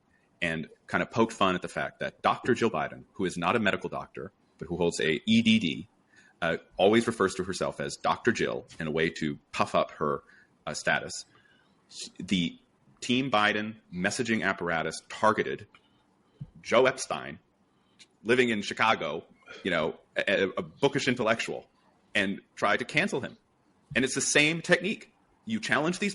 I tried to book Joe Epstein on this show, couldn't find any email for him, ended up sending a letter, and I got a letter back declining my interview request. People, and they use their contacts in the media to go after you and gin up your story. And so you saw it there with Dr. Jill, you saw it throughout the presidency. And the other scandal is, as we've already been alluding to, it worked. It worked because of ideological sympathy or partisan affiliation or sheer kind of blockheadedness. The media went along for the ride. And if I may, I have a few excerpts I would just like to read from another book. We've been talking books now. Original Sin comes out tomorrow. But it occurred to me this morning to look at this book. This is The Last Politician by Franklin Foer, one of the Foer. So Franklin Foer wrote the most respected, most well-reviewed books about the Joe Biden presidency while Joe Biden was still president. And after it became obvious after the 2024 debate between Biden and Trump that Biden was senile much of the time, Franklin Foer did no mea culpa, and Chris Whipple, who also wrote a book about the Biden presidency, did no mea culpa for failing to cover the most obvious story in the world. And there was not one academic expert who pointed out that Joe Biden was obviously unfit for office. Not one. Right? Hundreds said that Donald Trump was not fit for office, but not one pointed out that Biden was not fit for office. Foers, staff writer for The Atlantic. Book came out in 2023, halfway through. And Franklin Foer showed zero shame about this. The term. And I went to the index and I looked up Joe Biden, age. Three appearances, the age. And here's what they are. Page 5. The critique of gerontocracy is that once politicians become senior citizens, they will only focus on the short term because they will only inhabit the short term. But Biden, the oldest president in history, pushed for spending money. That's not the critique of gerontocracy. The critique of gerontocracy is that as many people age, they become significantly cognitively impaired. What a bizarre summation of what is supposedly the critique of gerontocracy. On projects that might not come to fruition in his lifetime. His theory of the case compelled him to push for expenditures on unglamorous but essential items, such as the blah, blah, blah, blah, blah. And same thing with Ukraine, whose creative diplomacy, as a result of his gerontocratic status, was able to help us arm Ukraine. Quote, it was a bravura display of statesmanship. That's the first quote about Biden's age here. Let's see here. The primary, here's 270 talking about the first year in office. Since Ukraine would be among the primary topics, Biden would flash the world a glimpse of his statesmanship, one talking to the public about it. Here's forward. The primary problem with such appearances wasn't Biden's age or acuity. That wasn't the problem. So Joe Scarborough talks about Joe Biden's unique command of geopolitics and world politics. Show me any example of Joe Biden 50 years ago, 40 years ago, 30 years ago, 20 years ago, 5 years ago, displaying a unique capacity to pierce to the essence of what's going on in the world. All right.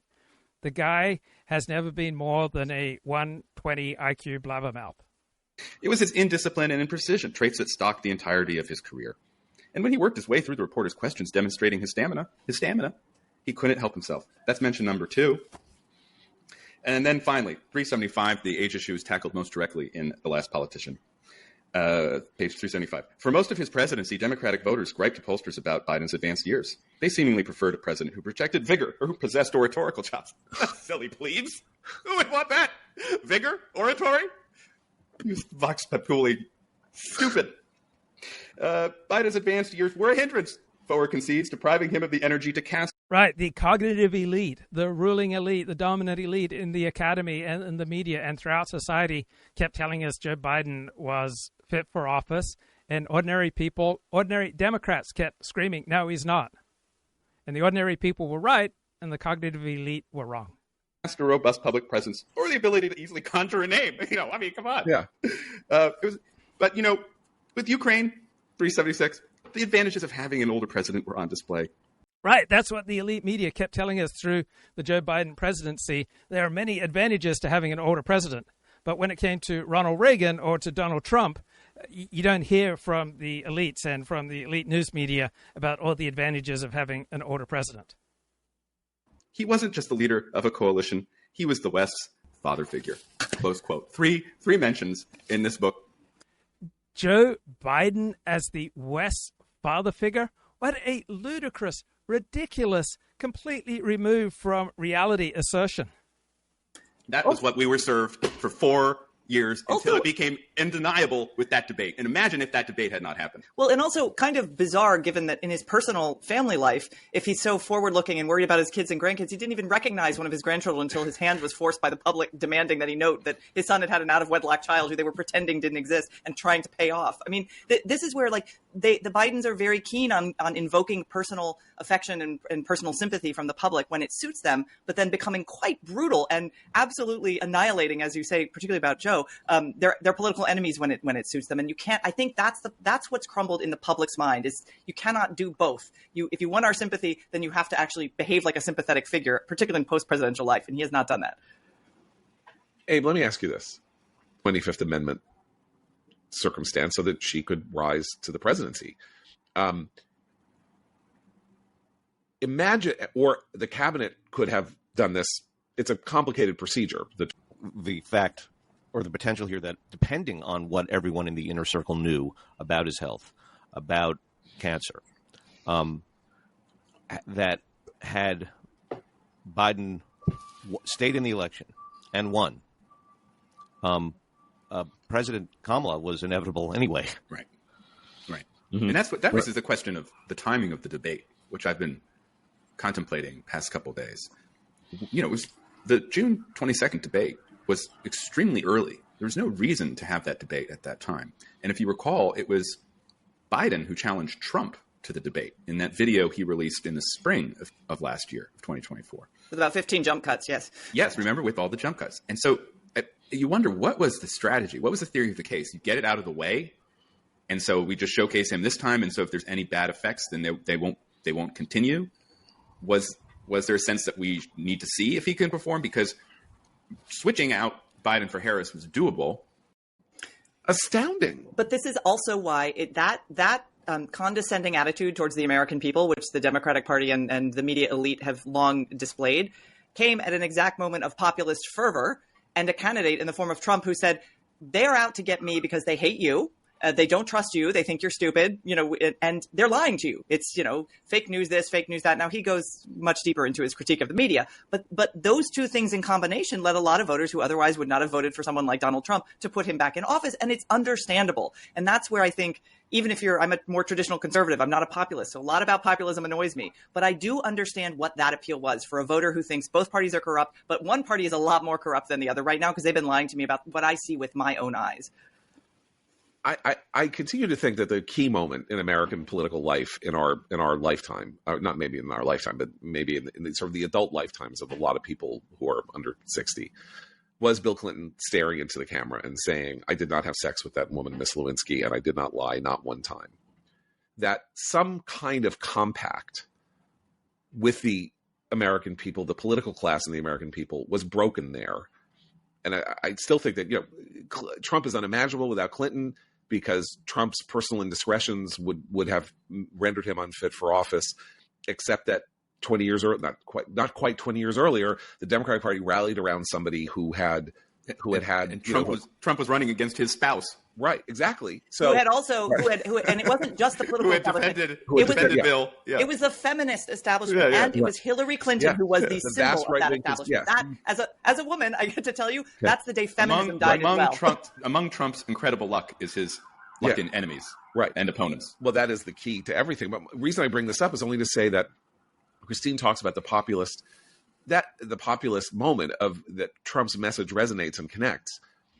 And I think a lot of people think, well, this is really because of Iraq, or, they lied us into Iraq, or Bush, whatever. Then it is about the policy. So Clinton basically stares in the camera, says, "I did not have sexual relations." The Democratic Party rallies around him. They defeat efforts to take him down. And then when all is said and done, he acknowledges he did this. He acknowledges he did that. He pays off Paula Jones. I think it just grew and grew and grew. And then Obama says, if you want your doctor, you can keep your doctor. Right. Often it just doesn't particularly matter if a politician is lying. But the lie with Obamacare, which was a $2 trillion transfer over a decade from productive American citizens to less productive, and destroying the quality of healthcare for productive Americans. All right, this was a crucial and killer lie. Right? Most political lies don't mean anything. All lies are not created equal. All lies are not equally bad. Right? This was a horrible, destructive, awful lie by Obama, that if you like your doctor, you can keep your doctor. And, it's like... And so the crucial thing here, and I agree with that, but again, if you think just in power terms, what enabled Clinton to muscle through the Lewinsky scandal, what enabled Obama to talk about this is the moment when the seas stop rising. If you like your plan, you keep your plan. 11 times, I don't have the authority to legalize the Dreamers or their relatives, but I'm going to do it anyway after I lose an election in the midterm. All right, this is the commentary crew the next day, on Tuesday, after Jake Tapper Alex Thompson's book on Biden's decline comes out. Biden's diagnosis fit right in with his family's mendacity and manipulations. Indeed, it came on the release of the Her tapes, and 2 days before the Tapper-Thompson revelations were set to hit the stands. But if former First Lady Jill Biden imagined that sympathy for her husband's dire condition would upstage, if not put the kibosh on, the depth of the conspiratorial deception, she's in for a rude awakening. Now that members of the press and previous White House staffers are rushing to shove her under the proverbial bus, she's on her own. Still, she might just be flattered by her depiction in Original Sin as the real power in the White House, running the show, if not, heaven forbid, the country, with an iron fist. Okay, so. This White House physician, Kevin O'Connor, who is a longtime Biden family confidant. And we have this story in the Washington Post that we were all laughing about last night. And the headline is, Biden diagnosis draws well wishes, questions, and conspiracy theories. And you're in the conspiracy theory camp, John, you conspiracy theorist, saying they knew, they hid it from us. But I do think the other possibility is that Kevin O'Connor in the White House, he may not have actually been testing Biden for this. He may have been completely negligent. So far as we know, the guy wasn't actually given a cognitive test. That is what Tapper and Thompson report. Now, he didn't need to be given a cognitive test, but he was given a cognitive test every single day, every time he appeared before the press. Right? Yeah. But like, this guy should be subpoenaed and asked questions. What tests were you given, and what tests weren't you given? And he actually may not have been testing this guy for anything, because he didn't want to have to say, if he was asked, that Biden had X, Y, and Z condition. I mean, we just don't know. Book that he had Spielberg editing his material for a never aired made-for-video town hall, that his staff used slow motion videos of Biden so people didn't realize how slowly he was walking in real time. And you asked me over text, like, so the NYT and Washington Post wrote about right-wing cheap fakes, and here we had the most expensive fakes in the world going on by the single greatest film director who has ever lived, and still couldn't pull it off. If you go and look at some of the Biden campaign ads, you can see how much slow motion footage of Biden was used. And that is apparently on Spielberg's guidance to conceal how old he seemed and how slow his movements seemed in real life. Meanwhile, the Washington Post and the New York Times are writing that Republicans are spinning conspiracy theories that make him seem old and demented. Right. And Steven Spielberg's in the White House doing this. So the White House is actually producing expensive fakes, and they're gaslighting the public to say those videos are fake. So my question to John was like, okay, so do we think Katie Glick at the New York Times, who was one of the triple byline authors on that piece, and Tulu Solaranipa at the Washington Post, who wrote that piece about the conspiracy theories, like, will there be any price to be paid for this? And none of them got the story about what was happening inside the White House, about Steven Spielberg going in there and they're trying to produce videos to conceal Biden's old age. Well, we knew that and there's no course correction now when this medical story comes out. Zero. Right. So we knew that Spielberg was consulting with them, and that was, of course, considered, wow, that's great. Like, Steven Spielberg's going to help him. Yeah, Jeffrey Katzenberg was like, holy crap, like, get over there. Yeah. Yeah, he said gets the best. Like, he's got the best. Who does Trump have? Lee Greenwood. Who does Trump have? Kid Rock. Biden has Steven Spielberg. I would just suggest that in the future, that should be their attitude toward the president's doctors. He should have the best medical care, not the best filmmakers to hide the fact that he's not getting medical care. This was the genius of what Trump said yesterday about Biden when he said, I feel so sorry, and it's a terrible thing, but we really need to figure out. He was like, look, I know I was at Walter Reed, right? Because he got COVID, and nearly he was taken to Walter Reed when he nearly died of COVID that week. And he said, I've never seen such good doctors. They have such great doctors at Walter Reed. So I don't know who was actually treating him. I think we need to get to the bottom of this. It was like one of Trump's animal cunning genius statements. Like, he had access to the world's greatest medical care at a drop of a hat. He's the president of the United States. And when Trump needed it, he got it and was saved from COVID. And when Biden got it, he had stage 4 prostate cancer and a 9 Gibson score. The point about the 9 score, I just want to point out, is prostate cancer is, in almost all cases, a very slow-growing cancer. That's why Zeke Emanuel, the oncologist,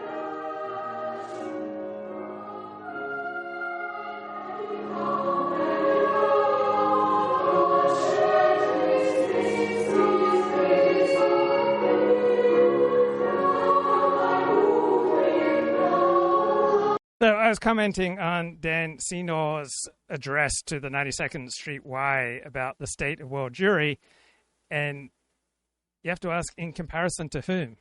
And overall, Americans, Jews, just have it so good, so blessed in the United States. And that should be the beginning of our understanding of the state of world Jewry, is how blessed we are to be able to live in the United States, whether you're Jewish or not Jewish.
Bye-bye.